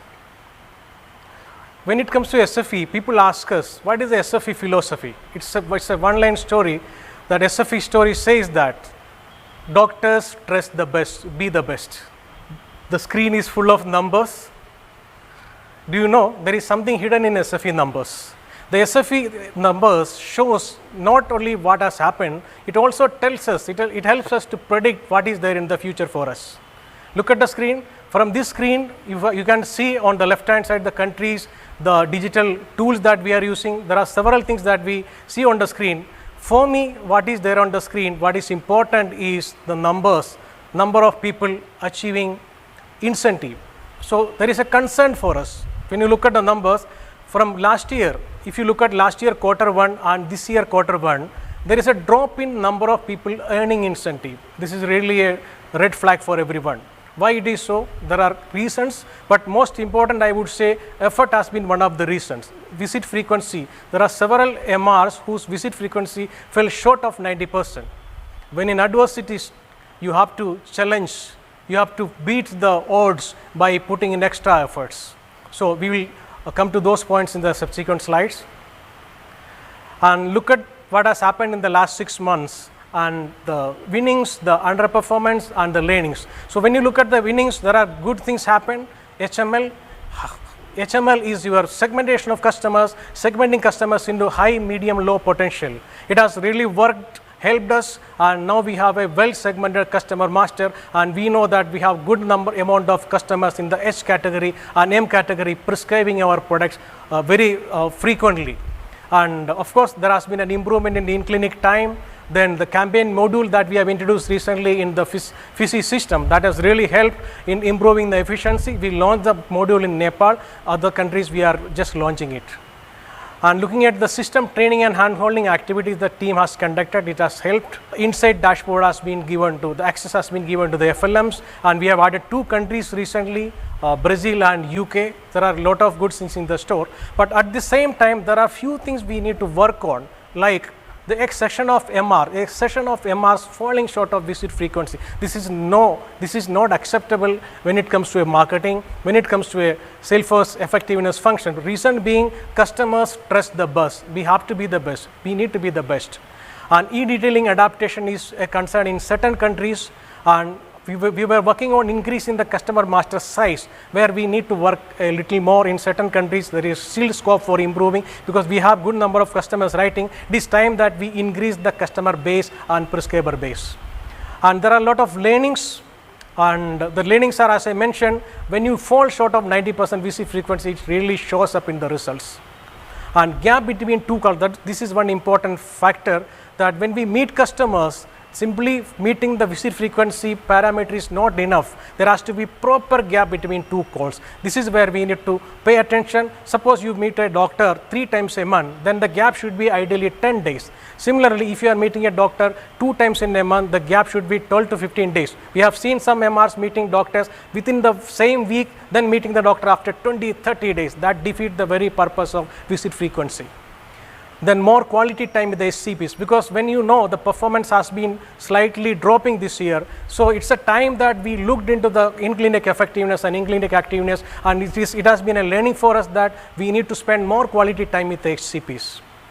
And iConnect module, the campaign module that has been implemented, my request to everyone, appeal to everyone, please use it extensively. Now there is a beautiful colorful slide. It shows about the performance. The MRs are put in 4 quadrants. So we have with us our colleague Binoy Kesari, who would explain this slide for you. Over to you, Binoy. Welcome, Binoy. Thank you, Saju. Hello teams. Here you can see 4 quadrants that place MRs in different segments based on their efforts versus productivity performance of the year YTD August 23. The green quadrants MRs are called emerging. These territories achieved sales greater than 95% and VF 90%. MR in this category must maintain their performance and share their success stories with others to replicate. Orange quadrant MRs are called creditable A. These territories achieved sales greater than 95% and VF less than 90%. MR in this category have a lower VF, which means they are focusing on a small set of customers which are tricky situations. They need to focus more on customer visit so that they can manage the situations and sustain themselves in the market when the market is down. Lighter orange quadrants MR are called creditable B. This territories achieved sales less than 95% and VF greater than 90%. This means their VF is good, but they are still not able to produce the desired results. They need to work on customer selections and in-clinic effectiveness activities. Red quadrants MR are called developing. This territory achieved sales less than 95% and VF less than 90%. This means they are falling short of both effort and sales parameters. We have shared this data with your managers. Please get in touch with your manager to see which segment you are falling into and take the necessary steps to improve your performance. And all the very best for your H2 performance. Thank you, Binoy. So look at the screen. As Binoy explained, doctors trust the best. Are you falling into the green category? As I told you earlier, the SFE numbers reveal not just the current performance, it can also predict the future performance. The guys who are in the green category are surely going to overshoot the target. So what it takes is the rest of the team members need to take a note of this and correct themselves by way of continued customer engagement activities. These are 2 new introductions recently added in the system. One is dynamic segmentation introduced in iConnect. So now in the iConnect system, you can see the customer's name and also the segment H, M and L, which category the doctor falls into. High potential customer, medium potential customer and low potential customer. Not just that, now we have added the sub-segmentation, that is H category doctors giving high support is HS category doctor. So that segmentation has been added. Now whenever you open the iPad and also the Physi system, you will always get to see the customer's name and also the category in which the doctor falls into, so that when a customer falls into L category, that is a H category doctor giving L category support, you know that this time when I meet the customer, I need to work on improving the customer prescription support. Similarly, the another thing added in the system is new campaign module. You will get to see that Nepal team has been using it, and of course this is going to help us by way of having a very well established database, and also it will improve your efficiency in the customer campaigns activities. This is going to help you in the long term. You will have a very rich customer database of activities done, productivity of those customers. This is going to help you a lot. Yes, it's a wonderful slide. As Pawan told you, incentive. This is critical point that SFE manages with your support. So we have plethora of incentive avenues available. There is lot of handsome incentive opportunities available to you. The monthly incentive, the quarterly incentive, the focus product incentive, win back incentive, yearly incentive, and now you have annual Achievers Award. Apart from that, the icing on the cake is LEAD 2.0 incentive. The organization now rewards you for the effort that you put in terms of process implementation, whether it is learning, effort, activity, and digital. So you get to, this is one organization which believes in customer centricity, and you will get rewarded handsomely for that. So I am sure that you will surely make sure you will achieve all these incentives. All the very best to you. Yes, what is that there on the screen? Race for Yearly Award. It's a very exciting thing for everyone in the organization. There are some numbers on the screen to understand, help us understand the numbers. I request Avanindra Mishra. Thank you, Saju, for the introductions. Hello team, good morning, good afternoon, good evening. Today I am excited to talk about an exciting new initiative that will take our performance to new height, that is Race for Yearly Award 120% Challenge. This year we are taking this commitment to excellence to a whole new level, and we believe in setting ambitious goals and pushing our boundaries to achieve outstanding results. As we know, the challenge is simple yet incredibly impactful, and we are challenging ourselves to exceed our yearly target by 120%. Actually, this is not just a race, it's a commitment to surpassing our own expectation and delivering exceptional results. And here, 120% signifies our dedications to going above and beyond. As of now, you can see there are 71 people in the race for the yearly award, and out of those 71, 17 are close to contention, and as we have 6 months to go, and we believe that more people will qualify for the Achievers Award at the end of the year. We understand that achieving 120% is no small feat, and therefore we are here to support you every step of the way. The yearly award ceremony at the end of the year will be a grand celebration of the collective success, and it's an opportunity for all of us to inspire each other and to have a lasting mark of excellence. I encourage each and every one of you to embrace this challenge, set your sight high, and let's achieve greatness together. Thank you for your attention. Best wishes for a great S2. Thank you. Thank you, Avanindra. Thank you so much. And as Avanindra said, this particular segment of 120% is reserved for the best, and each one of us has the potential to be the best. We want to see more and more people from all the countries. We want to see 150 people in the award ceremony. So gear up yourself. The only way to reach there is to work on the customer engagement, because customers, doctors believe in the best. So we have 6 months left, and of course with a little more planning and efforts, you can surely go through the set target and surpass it. And as I told you, that we should be working on our efforts more and more when the things are not falling into falling in favor of us. So it's a time that we gear up further. And the take-home messages, most importantly, as I told you, meet more SCPs. That's the only way we cover up the deficits, and most importantly, by engaging with the customers, more and more customers. The one sure short way is to do one more calls every day. Whatever call average you are maintaining now, do one more call. Another thing is that don't compromise on the visit frequency. That is very critical. It has been our learning that the guys who compromise, they fell short of their performance. As we have seen the green category, where those who have done 100% target achievement and 90% visit frequency, they have been very particular, regardless of all the reasons. They made it sure that they were at the customer chamber. They made sure that they engage with the customers, because they believe that the customers trust the best. Next point is generate 2-3 prescriptions per day from each of our H and M category doctors. Though it sounds simple, very difficult to achieve. We have many people are doing it. So this is sure short mantra to take our performance to the next level. That quantify the prescription during your RCPA. Make sure that you promote the products in the right manner. Connect with the customer through regular visit, and connect with the customer on personal level and an intellectual level, and demand prescription, and finally able to generate 2-3 extra prescription every day. So at the end of the month, you supersede your targets. And increase in clinic time, this I have seen, we have seen the numbers show that we have been good with utilizing the e-retailing, and we have seen time increasing, and the time that we are spending more with the customers should be used productively, efficiently. So focus on increasing the in-clinic time by 10%.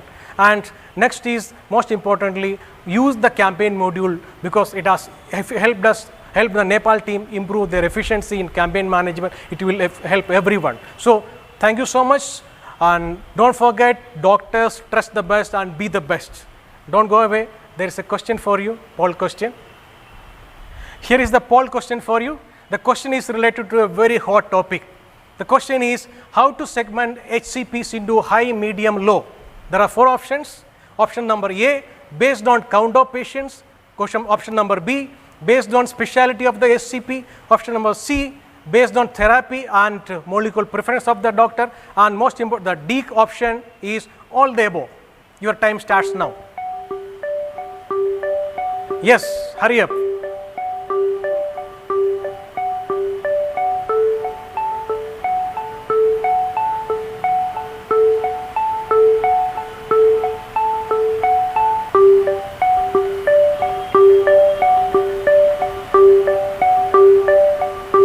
Customer segmentation is key to marketing management, and of course you guys are doing a good job, and I know that 100% of you will surely answer the correct, give the right answer. The options are getting displayed.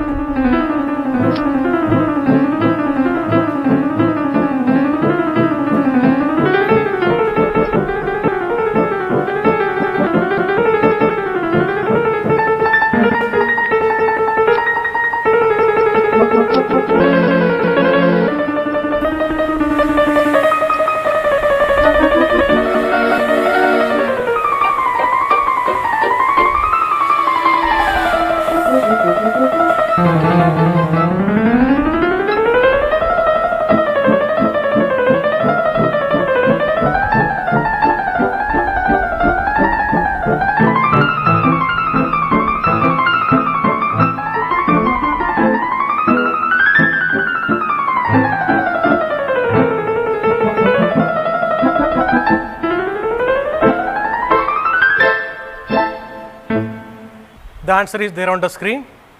As I told you, the doctors stress the best, be the best, all the best. Thank you so much, Saju, for explaining the entire SFE parameters and a detailed plan for H2. Moving on with our next segment, we have a team who has just announced the healthcare superstar scaling to the newer heights, and that's none other than our digital team. I would like to call upon Mr. Kiran Pai, who heads the digital team for entire function. Over to you, Kiran.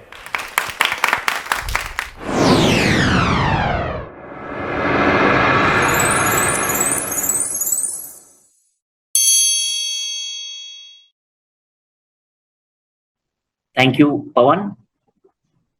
Hello, everyone. Nice to be here and talking to each one of you at the EMU business. So, as we end the H1 and begin H2, we thought we'll quickly reinforce some of the key strategic digital initiatives that we are driving and we would be driving even in H2. So at the first one is digital for the reps, which is our digital medical rep, DMR, as you see it on the screen. The second big initiative, which is a proven initiative for Cipla and has driven results, is the patient value that we're driving for doctors through the Breathe Free initiative. The third one is a significant jump in our ability to engage with doctors during COVID and even afterwards, is the doctor education through a digital platform called Cipla Medflix. So, friends, the whole idea is that while we, ask for prescriptions, we ask for support from doctors. I think these three key marketing initiatives led digitally will drive great value for us even going forward. So let's jump on to see what has been the results of H1 for these initiatives. And then towards the end, we will talk about what are the aspirations for H2 for each of these three initiatives. Here we go. So from a DMR perspective, digital medical rep perspective, the coverage is at peak, as you see in the slide here, and I'm using the pointer to just, focus the attention. The coverage is at its peak, as you see here, it's at 91%, ending H1. There have been a few gaps that you see, of course, between previous year, same time, and this year. There have been holidays in between in some places, etc. But there's been some small gaps. The larger concern, however, as we've reiterated in the past as well, is the dropping number of active days by medical reps on this platform. We've set up a target, and against that target, of course, there is a certain shortfall that you see here. And even compared to the previous years, there's been a subsequent, there's a progressive, reduction in the active days that reps are spending to share content with their doctors. Let me reiterate, DMR is a tool that helps the reps to connect between two physical calls, right? How do you keep up your share of voice between the two, real physical calls? And DMR plugs in that gap. We would reinforce that a DMR helps to keep up the share of voice and helps you, stay on top of the doctor's mind. Continue to use this tool. We will talk about the next one, results of Cipla Medflix. Again, few players in the EMU space would have a platform which is purely unbranded and built for doctors to engage digitally at their own convenient time and space, and has given us some results. Of course, there have been some fluctuations here and there, but the latest Healthcare Superstars episode 16, which was broadcasted on Netflix, has a record number of attendees. A very good comeback from the HSS 15th episode. As you see here, we garnered totally 6,700 registrations. So far, 84 countries participated, and an average watch time of about 38 odd minutes. It's wonderful to see that doctors are spending a substantial amount of their time, and this time will accrue into support for Cipla eventually, right? It's a value that will drive better proximity of Cipla and the Cipla rep, and therefore eventually translating into business for us. So continue to do this good work. Just some key points again here. At this point, we are about a year and a half into the launch of Cipla Medflix. We have 30,000 registered users on the platform, a very good number. We tested this against the universe of respiratory physicians worldwide, and you deduct India, you deduct US markets, you deduct the South African or the SAGA nations. The universe of respiratory physicians for us, therefore, at EMU should have been in the range of about 70 to 75,000. Out of which, at this point, we have 30,000 of those users already onto Cipla Medflix. A data point that I thought is useful to speak here. And we have about 5,500 app installs as well. So we continue to take this platform ahead, again, as a value-added service, service offered digitally, driving leadership in both respiratory and digital space, and a value point that will help us, have a talking point with our doctors. We'll go further to the next initiative, Breathe Free. Again, this is something that has been, built in our credo. Breathe Free is a patient value. How do you use Breathe Free to educate patients to stick to their therapy? How do you use Breathe Free to educate patients on using inhalers better? Is something that is the key lever. And as you see here on the slide, there are 3 countries, where we have deep markets that are, already, onto this initiative, led by Nepal. They've done some real good work to initiate and take this initiative further, followed by Morocco. What you don't see on the slide is Sri Lanka, which you will certainly see in the next part of the year. You can see that the initiative, at least at Nepal level, from a pure reach perspective, we've done a decent job here. And we've also been able to generate some leads, patient inquiries, if you may call it. What we are working further is to drive these patients back into the doctor's chambers, is something that we continue to work and optimize.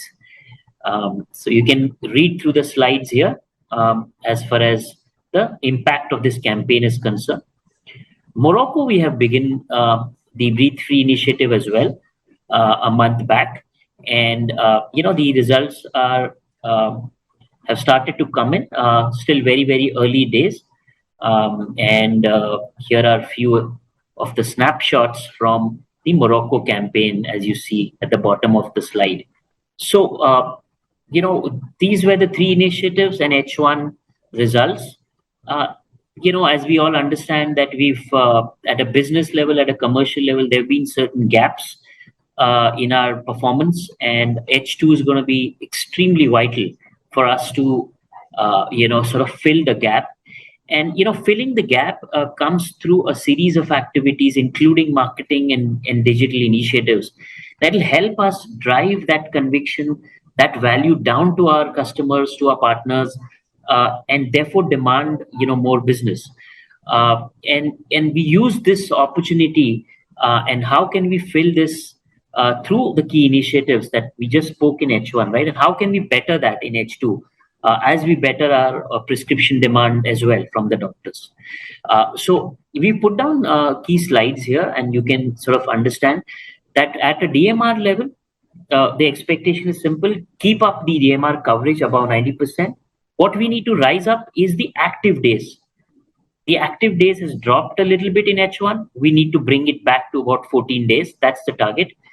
And I'm sure the more you drive this, there'll be more share of mind, more prescription, and better relationship.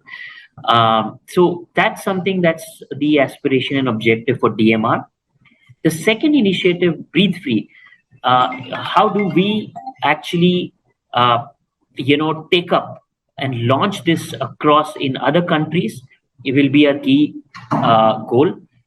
We are optimizing it for Nepal, and there's also a talk of a central agency that will help us build quality in our communication.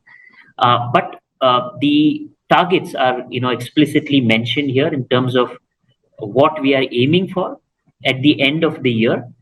As you see the slides, we hope that we can put up Morocco and Sri Lanka to catch up with the Breathe Free initiative as well in the remaining half of the year.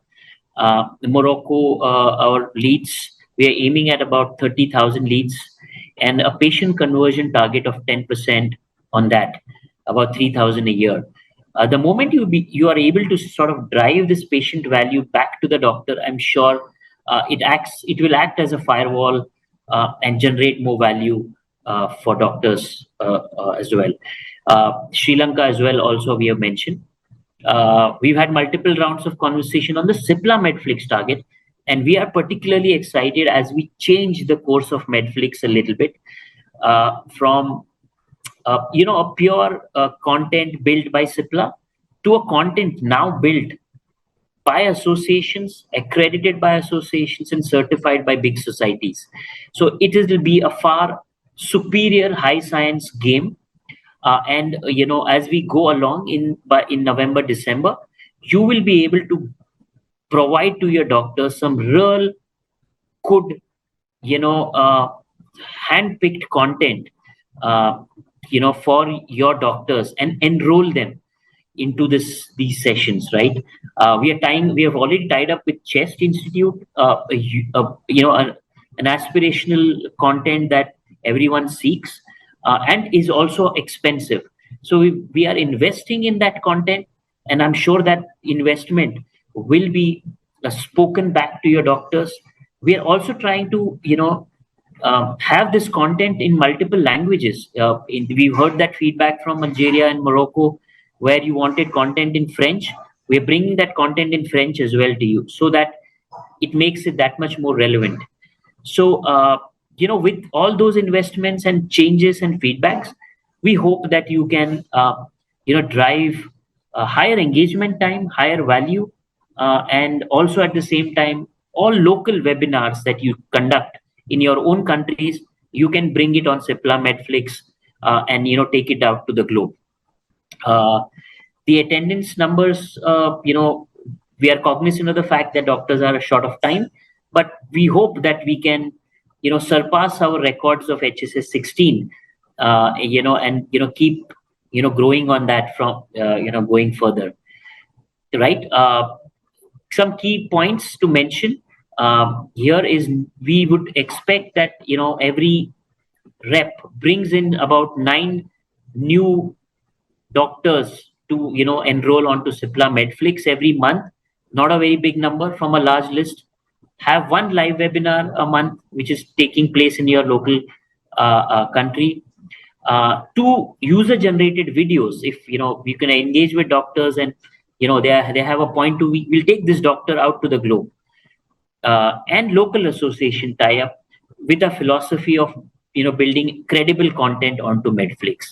So these are the targets for H2, and I hope that while we focus on sales, we also do relationship building, high science activities to garner the doctor's value and build relationship for us, right? So that's what it is, and I'm hopeful that we'll all reach those numbers. We are doing some technological advancements. Very briefly, last slide here. We are building high science content, and that's will drive value. Doctors will ask for it. We are building an AI tool at the back of Cipla Medflix that will generate latest content in the world of respiratory medicine instantly at a click to the doctors. A moment it is published, let's say anywhere in Europe, UK, or any countries like that across wherever there's path-breaking studies being done, those studies will now be notified on Cipla Medflix almost sort of real time. So that tool is something which will act like a brain behind Cipla Medflix and push out content which is automated onto Cipla Medflix. So you will see that instead of pushing content 4 or 5 times a month, we will now be pushing content about 20 times a month.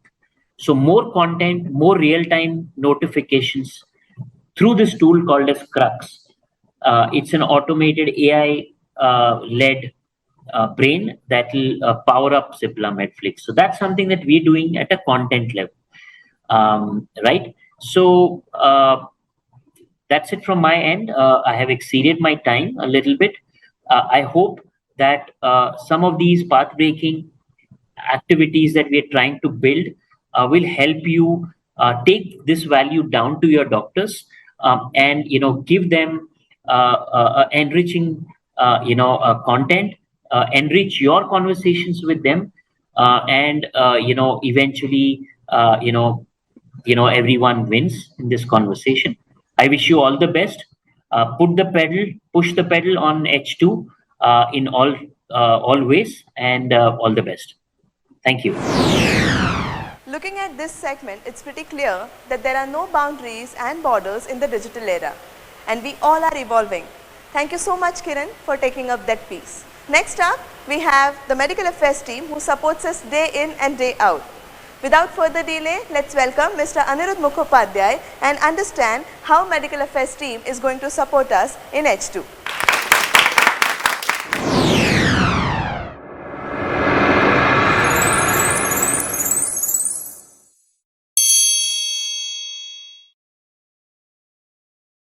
Thank you, Shruti, for the introduction. Team, now it's H2, and you remember this slide from H1. So Dr. Vaibhav and me was there, and we discussed many things about in this year, what we are planning to do. And just to highlight you again, we discussed about these 9 segments which involve the ad board, the workshops, the learning from experts, and learning modules for the doctors, the surveys, the Global Respiratory Connect, and the best of ERS, and last but not the least, the KL involvements and engagements. So we try to do many things in this 6 months, and few things are also in the pipeline. So I'll first show what we have done, and then we'll go what we already planned in next 6 months. So it started with KL engagement. We already are involving the doctors for different meetings, webinars, that we are already continuing to do that. The principal investigator, we have involved the doctor for the expand survey we did in Nepal. Ad board, you all know, we discussed the available literatures, what is there, and the scientific discussions happening, and then based on the evidence and according to the predefined agenda, that with the top KOLs we produce a consensus, and this will definitely direct us for the upcoming futures, and that we are already doing. For the surveys, many KOLs participated in the expand survey, and which helped us to know their experience on the dual bronchodilator therapy for the management of COPD.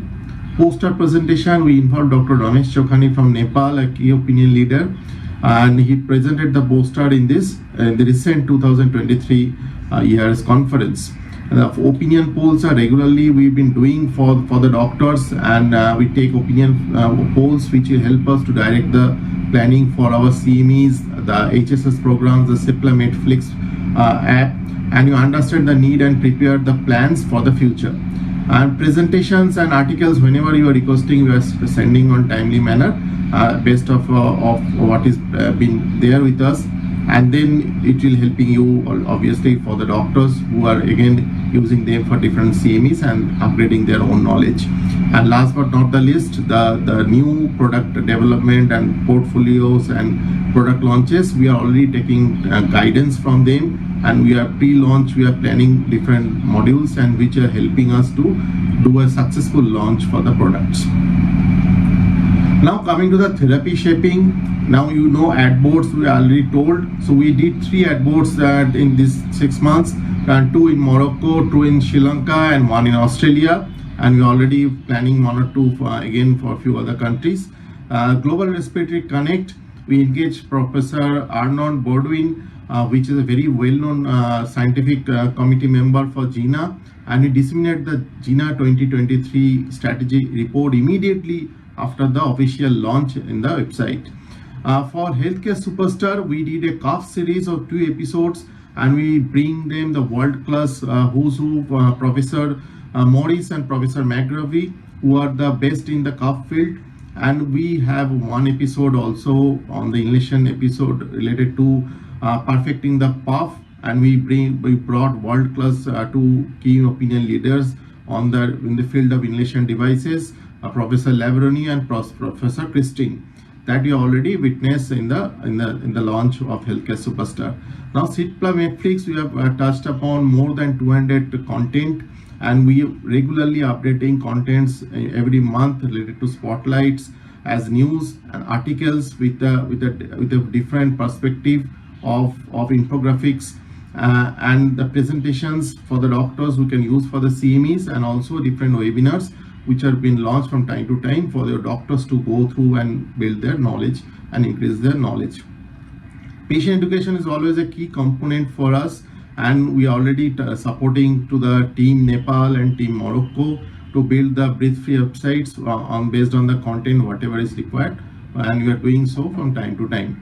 And the training and development, we touched about 31 hours of training. We 17 different trainings we have completed in different therapies, and all of you must have participated in different forms. We have qualified and done the pre and post evaluations, and we have secured good marks in that, and we continue to do this training and development for your upgrading knowledge and helping you to grow in your own ways. So what is there for H2? So from learn from experts, we have a HSS series, the Healthcare Superstar series, and we are planning to come with 3 different infections, which are bronchiectasis, the pneumonia, and tuberculosis. And this upcoming crossroads are already planned, which is also part of the learning from experts module.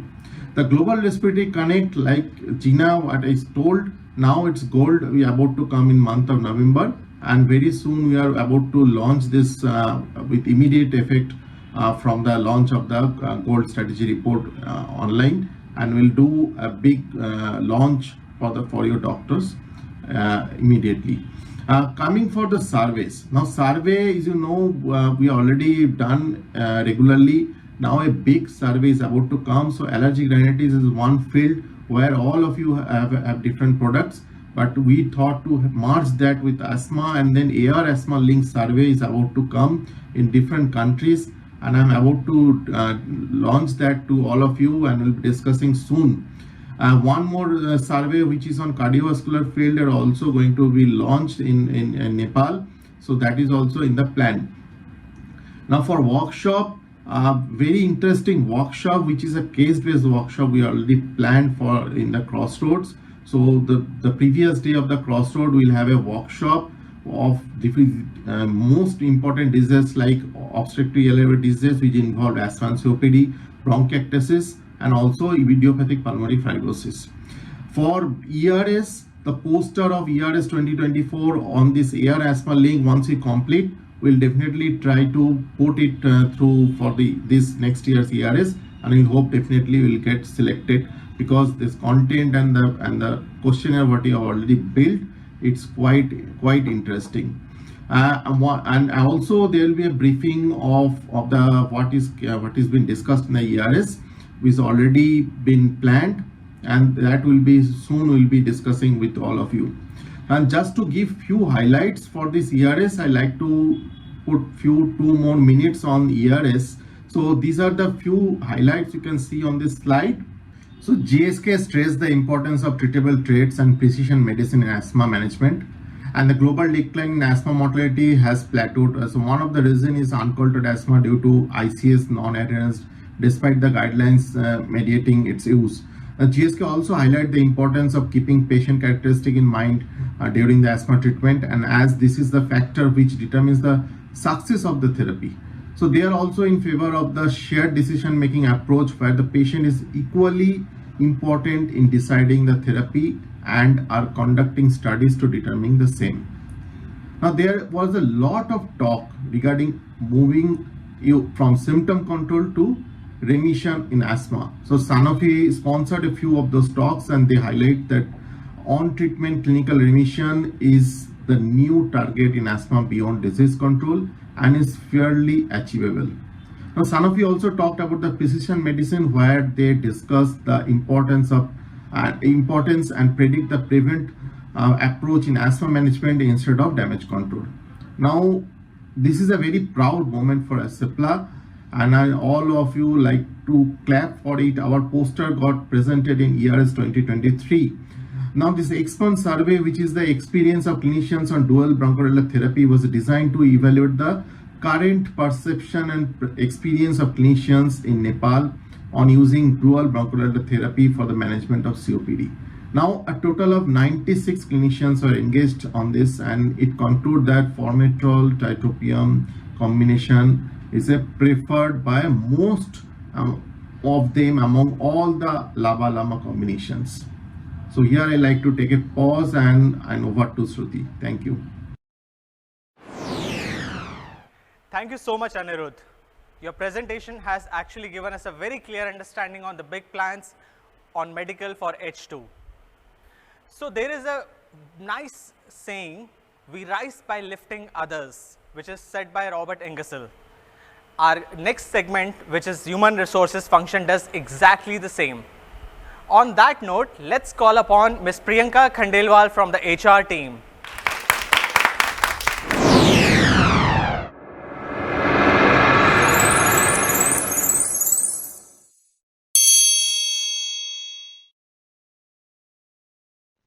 Hi team, good morning, good afternoon, good evening. Hope you and everybody in your family is doing well and you're keeping healthy. H1 has passed by, 6 months. Feels like yesterday that we started, our first quarter, and here we are already. And what an eventful year, half year it has been.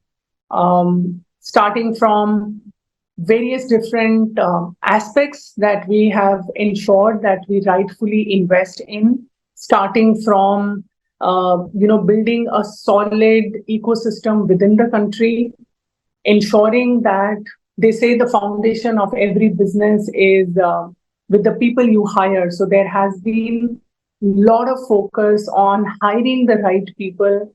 Hiring right is been the motto, be it both internally or externally, to ensure we get the most productive and happy talent force for business. With hiring, the focus on employee engagement becomes even more bigger and important to us, which is where this year we've tried to focus more on deeper and very structured and planned interventions so that both business and our employees can plan the year accordingly, and also make time and ensure that they get to experience the employee engagement journey. And when we look at engagements and celebrations, we've always said this, that this is an organization which is a combination of various different cultures, various different geographies, thanks to how we've been designed. So we make sure that the engagement is not just keeping the mothership and HO connect, but also respecting and including the local context and local important events. So that has been the approach this year, be it celebrating the Women's Day, which is very, very important in LATAM, to celebrating the Tej, which recently went in Nepal, but ensuring that we bring in the right blend of the mothership connect and the local context of Islam. Talking about connect, culture is a big agenda that we are trying to drive this year. As all of you know that we have launched the new CLEs, which is CIPLA Leadership Essentials. And under the same umbrella, we are also trying to create the ecosystem and the foundation of the CIPLA Way, a workshop that talks about how and what of accountability and ownership, one of the biggest agenda. Last quarter, we did this for our top leadership, where we got a lot of input and ideas on how and what should we do on ground to ensure accountability and ownership becomes the way of life in CIPLA. Now we've started cascading it to the last person in the organization, which is where a lot of workshops are getting scheduled. We did one recently for our HO-based top 50, and now this quarter onwards, you will see a lot of it happening for your market in your country, so that we can stitch it from the top leadership to the last productive person we have on ground. So that's a culture piece that we would be driving. And my urge would be to each one of you to participate in this and be the brand ambassador for CIPLA across and everywhere.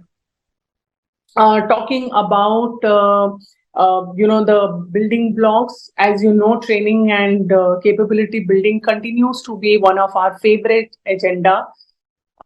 With the huge success of the capability development program for last year, which we did in Sri Lanka for our FLMs and therapy heads, where a lot of them experienced career growth, promotions, bigger roles.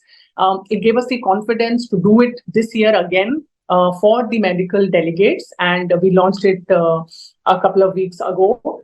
And the idea again is to create that path of learning and journey, so that each one of us keeps getting better at our jobs, and it not just makes us a great professional, but also comes with expanded career enhancements within organization. So that is something we look forward to.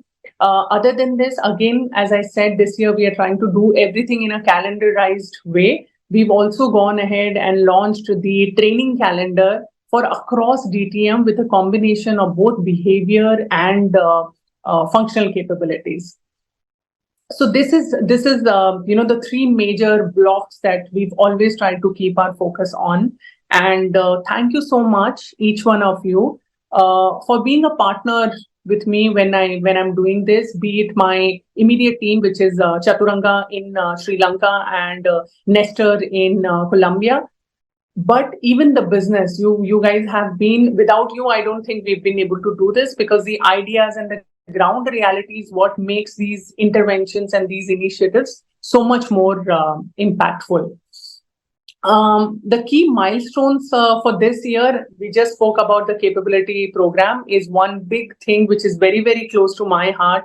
I really believe in giving the right opportunities for learning and development, because sharpening your saw is the best habit from Stephen Covey's highly effective people that each one of us can pick up. The second and the first time we did this is the well-being month, where the focus was, as CIPLA stands for, caring for life. So the focus is on self-care, and I could not be more happy with the overwhelming response from each of our markets. So thank you once again, the entire core team of Wellbeing Month. I don't think we would be able to do this without you. And the way you've held the baton with so much of passion, and the way we ensured that the last T of execution was done, I think kudos to all of us here. And this is just the beginning. Now, as we always say, well begun is half done. So in Q1, focusing on self-care is something that's a very good milestone that we've been able to achieve. But the only submission again would be that let's not just stop it because September ended. Let's keep our focus on our happiness, our productivity, and our care all throughout. And last but not the least, again, reiterating the accountability ownership, where the idea is to really own up our own work, our own actions, our own words, our own ways of working in such a beautiful way that whoever meets us, be it me, be it somebody, let's Malar, one of my FLM in Myanmar, to, let's say Azam or Akalanka in Sri Lanka, or, I meet a Jairo in Colombia to a Fabiana in Brazil, or I meet, let's say, a Nawal in Morocco. All of us, what we demonstrate is really, really the actions, the way we are, tells us that we are an organization that stands for accountability ownership. So that's the motto, guys. H2 is going to be a lot of focus on these. We will ensure that we keep the steam going on this, and more than just doing things which ends at the end of the intervention. The idea will be to take this culture ahead and take the learnings of these various different interventions and run them all across and all throughout. So I urge you to continue your partnership, because I always say the team is as strong as each one of us. So let's stick to our promise, and let's give it our best shot for the remaining of the year. Thank you so much, and wish you all the very best for the coming half year. Together as a team, I am sure sky is only the limit for us. Thank you so much. Thank you so much, Priyanka, for such an enriching session. On that note, let's understand how fairly we have delivered in H1 and how the business looks like in H2. And for that, let me call upon Ms. Dipali Chaudhary to give us a clear picture of finance.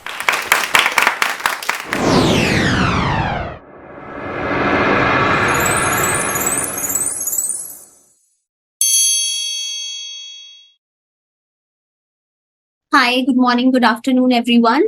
First of all, I would like to welcome you all to the We Rise event. As you all are aware that for this year, we had chosen the theme We Rise, that meaning above and beyond. And I'm here to talk to you about certain financial parameters as we close H1 and move on to H2. So I'll be sharing my screen for some of the results that we have received as of H1, and I would just like everybody to pay attention to it. Okay, so it just feels that just yesterday we were talking about FY23 close, and what a fantastic year it was, right? We spoke about how we had exceeded the expectations when it comes to top line, and we had definitely exceeded expectations when it comes to bottom line. However, the results have not been similar when we talk about FY24 H1. We have missed our targets when it comes to top line and bottom line. And this is not because of one specific reason. There are multiple headwinds that we faced during H1, right? But what we have to ensure together is that we finish the year strong. So just taking you through the snapshot of H1, in terms of profit, we have closed almost 1 to 2% shorter versus budget. So we are almost $4 to $5 million behind in profits as we speak as of H1. When it comes to sales, we have achieved 88% of our primary achievement, but we have declined versus last year by 2.5% due to multiple supply issues, due to demand losses and everything. When it comes to secondaries also, all of you would remember that last year we were growing double-digit growth, right? Our growth was almost around 15 to 25%, even touching 30% in few months. But this year, at least for 6 months, has not been the same, and our growth has been coming down. And now we have reached from double-digit 15, 16% growth to 10% growth, and achievement as of H1 is 91%. So there is a lot of work that needs to be done when it comes to H2. Coming to another thing that is all of our responsibility, right? Controls and governance. What we have seen in H1 is that in multiple audits and in multiple checks and balances, right? Certain incidences have come up which have been told to all of you in different forums that we are still continuing with the legacy practices.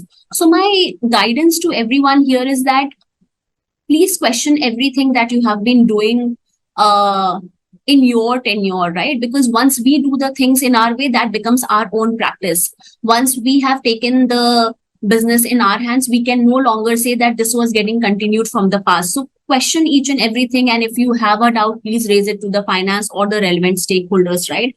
And we'll be very happy to help you.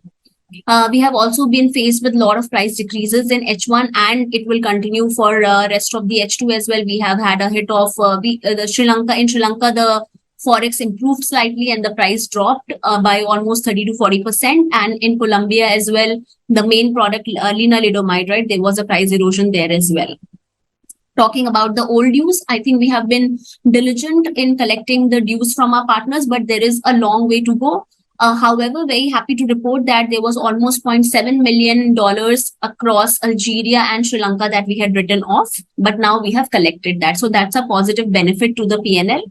Having said that, all of that inclusive, we have still not met our targets. A couple of things that have hit us very, very hard in H1 is that copay, right? Cost of poor execution. Our budget for the year was $320,000 and it has already been exhausted now as of H1. There has been a significant increase in the COGS for the supplies that are done locally in Morocco. Oman has not been able to recover from the demand drop that they were facing. And Myanmar is continued to be faced with import license or import quota challenges. As of today, I mean, there is a lot of momentum in secondaries in Myanmar, but we are not able to do primaries in order to build the inventory in the country for them to be able to sell in the market. So, nevertheless, I think there is still H2 that we have to look up to, and whatever we do, I think if we start now, we can still finish very, very strong when it comes to our targets, right? The targets that we have agreed together. Moving on to H2, I think the focus of H2 is, of course, growth with governance. We have to focus on creating new opportunities if we are not able to find supplies from in-house deliveries, and we have to focus on profit. I think the theme has been very, very clear this year, and you would have heard it from Nishant, you would have heard it from Anand as well, right? That the profit is the focus for this year. And if you guys had heard the Q1 results that Umang spoke about, right? He said in that forum that international markets contributed a lot towards profits, right? So we have to ensure that the profit delivery happens like we did it last year. As of what we are foreseeing right now, that there will be a gap of 4 to 5 million, which will continue towards the end of the year, but we have to recover that. There will be further drop in prices that might come up. Supply issues will continue a little bit. Price increase opportunities are very, very limited, and there is a lot of investment that we are doing in our focus market, Brazil, but the launches are not coming on time. There is still some time until we can launch those things, right? So what we have to do in H2, right, in order to ensure that we deliver our numbers and we deliver on our commitments. So we have to bring back the primary and the secondary double-digit growth, right? The growth has tapered down to 10%. We have to ensure that each and every market delivers. Like Nepal, Algeria, and Colombia are delivering, right? They are delivering double-digit growth. They are performing at more than 100% of the budget. So we have to ensure that other markets also do the same thing. We have to be very, very careful on what stocks get manufactured for our markets, and the copay is limited. And whatever copay we have taken so far, there are liquidation plans in action for that. We have to identify new opportunities for investment. So all this profit that we generate, we have to ensure all this profit that we generate, right? This profit needs to be put back into new kinds of investment. And from EMDTM perspective, there have been certain deals that have been done in Morocco, a one deal done in Myanmar, but there are no more leads coming up, right? So I think guidance here also from board, from Nishant, from Anand is very, very clear, right? That identify new targets which we can either acquire or partner with new companies, right? Which can add to our portfolio, and we will be very, very happy to invest there. We operate in a very complex environment faced with VUCA day in and day out, right? So can we figure out certain ways where we can reduce our compliance burden, where we can reduce our complexity, right? If there are 10 parameters that we have to track in a business, can we reduce them down to 5 when it comes to speaking to a partner? And then towards the end, last but not the least, delegation of authority and standard operating procedures plus marketing code of conduct. I want to reiterate that this is each and everyone's responsibility. If you do not have DOA for your market, please reach out to us and we will share that with you. There will be a training that will be conducted on this. On marketing code of conduct, our training is already being conducted, right? So if you see anything around you which you do not have clarity on, please reach out to us and we'll be very happy to help. Compliance is each and everyone's responsibility. And towards the end, I would just like to close with saying all the best to each and every one of you for H2. And let's deliver very strong on our top line and definitely on our bottom line, because that is the focus, right? And what we continue saying every time in EMDTM, right? Sales is vanity, profit is sanity, and cash is reality. So ensure that whatever business we do, we bring back cash to the business. Thank you so much, everyone. Have a great day. Thank you so much for that. As we are moving towards the end of this event, we have a very important segment where we are going to focus on how we have performed in H1 and what is the approach towards H2. And for that, let me call upon Mr. Anand Agarwal.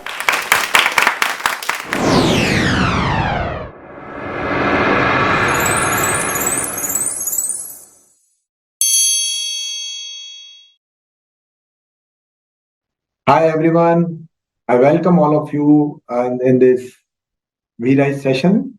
I hope all of you must have gone through the presentation of V-Rise, which has been taken by the marketing team. You must have gone through where do we stand and how do our next 6 months looks like. I'm Anand Agarwal and I head emerging market DTM side of business, and I would like to reflect upon where do we stand and how do I see next 6 months going by. It's almost halfway year and it's mid of the financial year. It's time for us to reflect, introspect. If I reflect myself in last 2.5 years in international business, this would be the first session of V-Rise where I'm addressing each one of you and saying that we have not achieved numbers, we have not achieved business, we have not achieved budget. And yes, our secondary numbers for EMDTM is around 92% and our primary number was less than 90%. First time. Else EMDTM has a history of continuous delivery. It never happened. But I still appreciate that despite of all the challenges that we have, some of the countries has done phenomenally well. They achieved their budget despite of all the challenges hitting. Colombia, Algeria, Nepal. All 3 countries met their numbers. Some of the bigger DTMs, where the real trouble and the problem that impacted, which was beyond their controls. I like to mention their names too.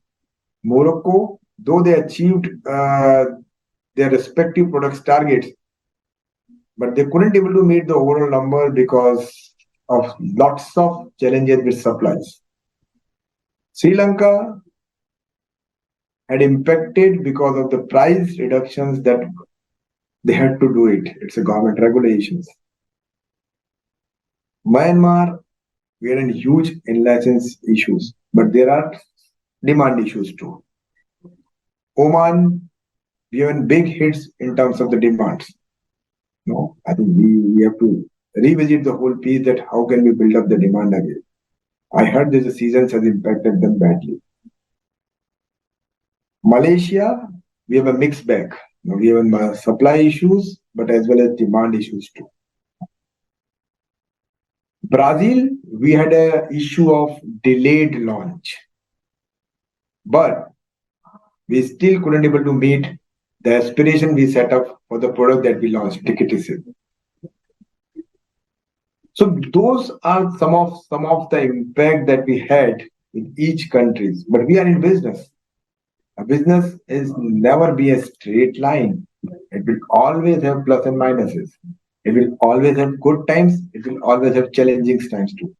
So all of us has to see it, that how can we pull up our sleeves, look at the next 6 months going by. If you ask me, I'm not going to take any presentations here. I just wanted to communicate few lines at the end of the session of you guys.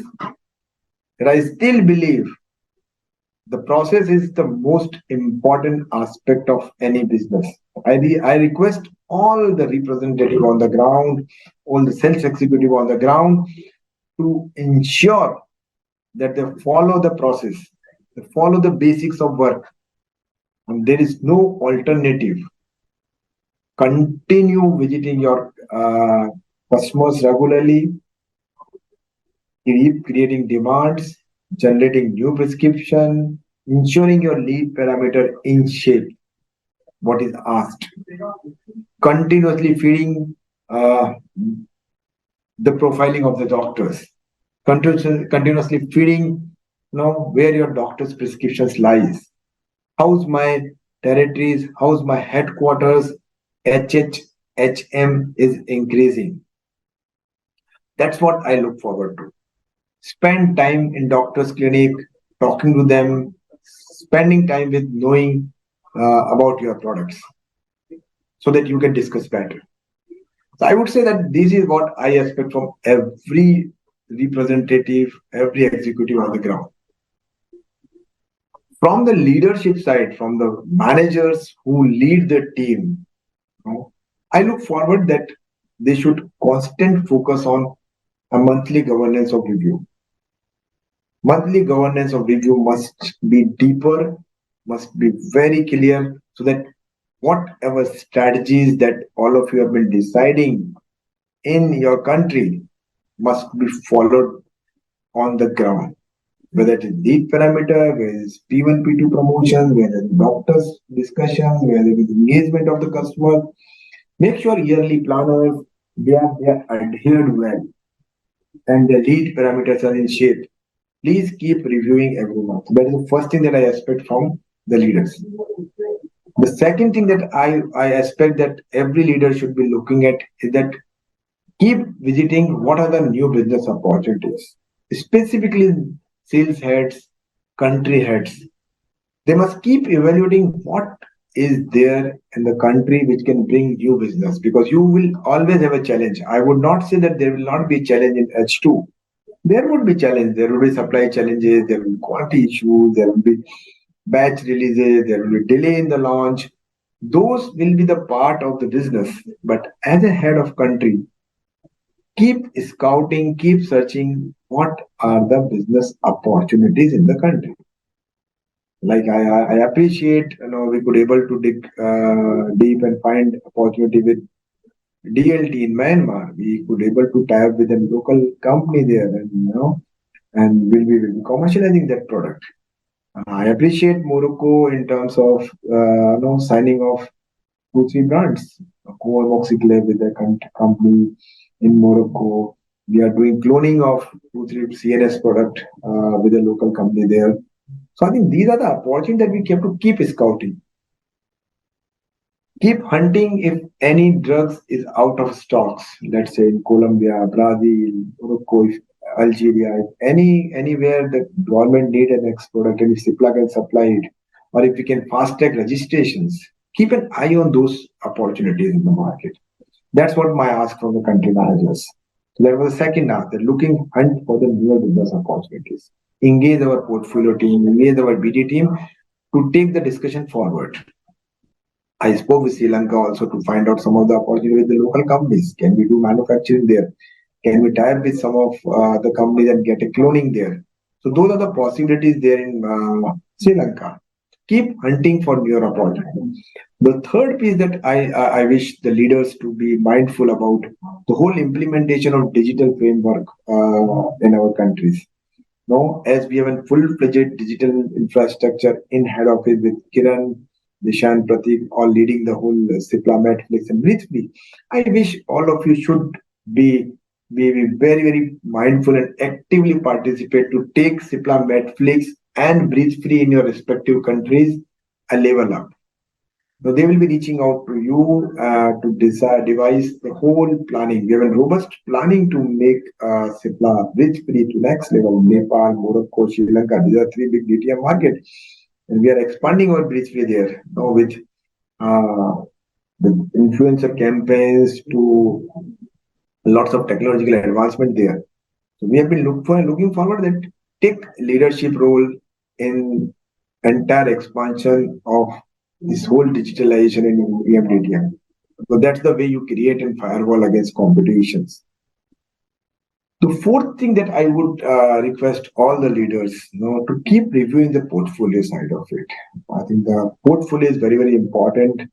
Though there are regular meeting on portfolio filings and with regulatory team and the portfolio team, but I look forward that you keep hunting in your country what product that you need, which are the product that we should evaluate from international business side. Any therapy area that we want to do venture in, and then we can tap with the portfolio team and ask them that these are the products that I need. So that's what my ask from the leaders here. And last but not the least, a very strong follow-up on the numbers. Let's have next 6 months with the robust delivery of EMDTM. We couldn't able to deliver in first half, but there's a robust second half ahead where we can meet those numbers, where we can out delivers, where we can bring the whole glory of EMDTM back. That's what I look forward to. For the people on the ground, very clear, focus on the work, focus on the basics, stay grounded, keep meeting your customer, coverage, profiling, demand, creating prescription. That's what my ask for the medical. But to the leaders, to the sales head, to the country managers, I want them to review every month. I want them to keep hunting the new business opportunity. I want them to lead the whole expansion of digitalization in their country with Breathe Free and Cipla Netflix. Keep hunting for the new portfolio opportunity that you can communicate to portfolio team, BD team to help you getting it done. And fifth is keeping close eyes on the business, and let's make EMDTM come back with a bright color again and have a fantastic year to close with. I wish you all the best, and please reach out to me in case you need any help, any resources. I am just a click away. You can just drop a mail. If you have any suggestions, any idea, anything that stuck you, reach out to me anytime. anand.agarwal@cipla.com. I wish you all the best to you. Thank you very much. God bless. Take care. Thank you so much, Anand. That was very insightful, and I'm sure all the DTMs are very much excited. And as you said, we will continue to rise above and beyond in H2. I absolutely agree and resonate with you on this, Shruti. Well, Pawan, we are just left with one last piece, and that is thanking everyone who has joined in today. Of course, this could not have been possible without the active contribution and support from each one of you. And we would request each one of you to click on the link that is written in the chat box to give your valuable feedback. It was a great pleasure hosting this event and connecting with all of you. So here is Shruti and Pawan signing off, and we look forward to seeing you in the next financial year. Till then, Namaste from India.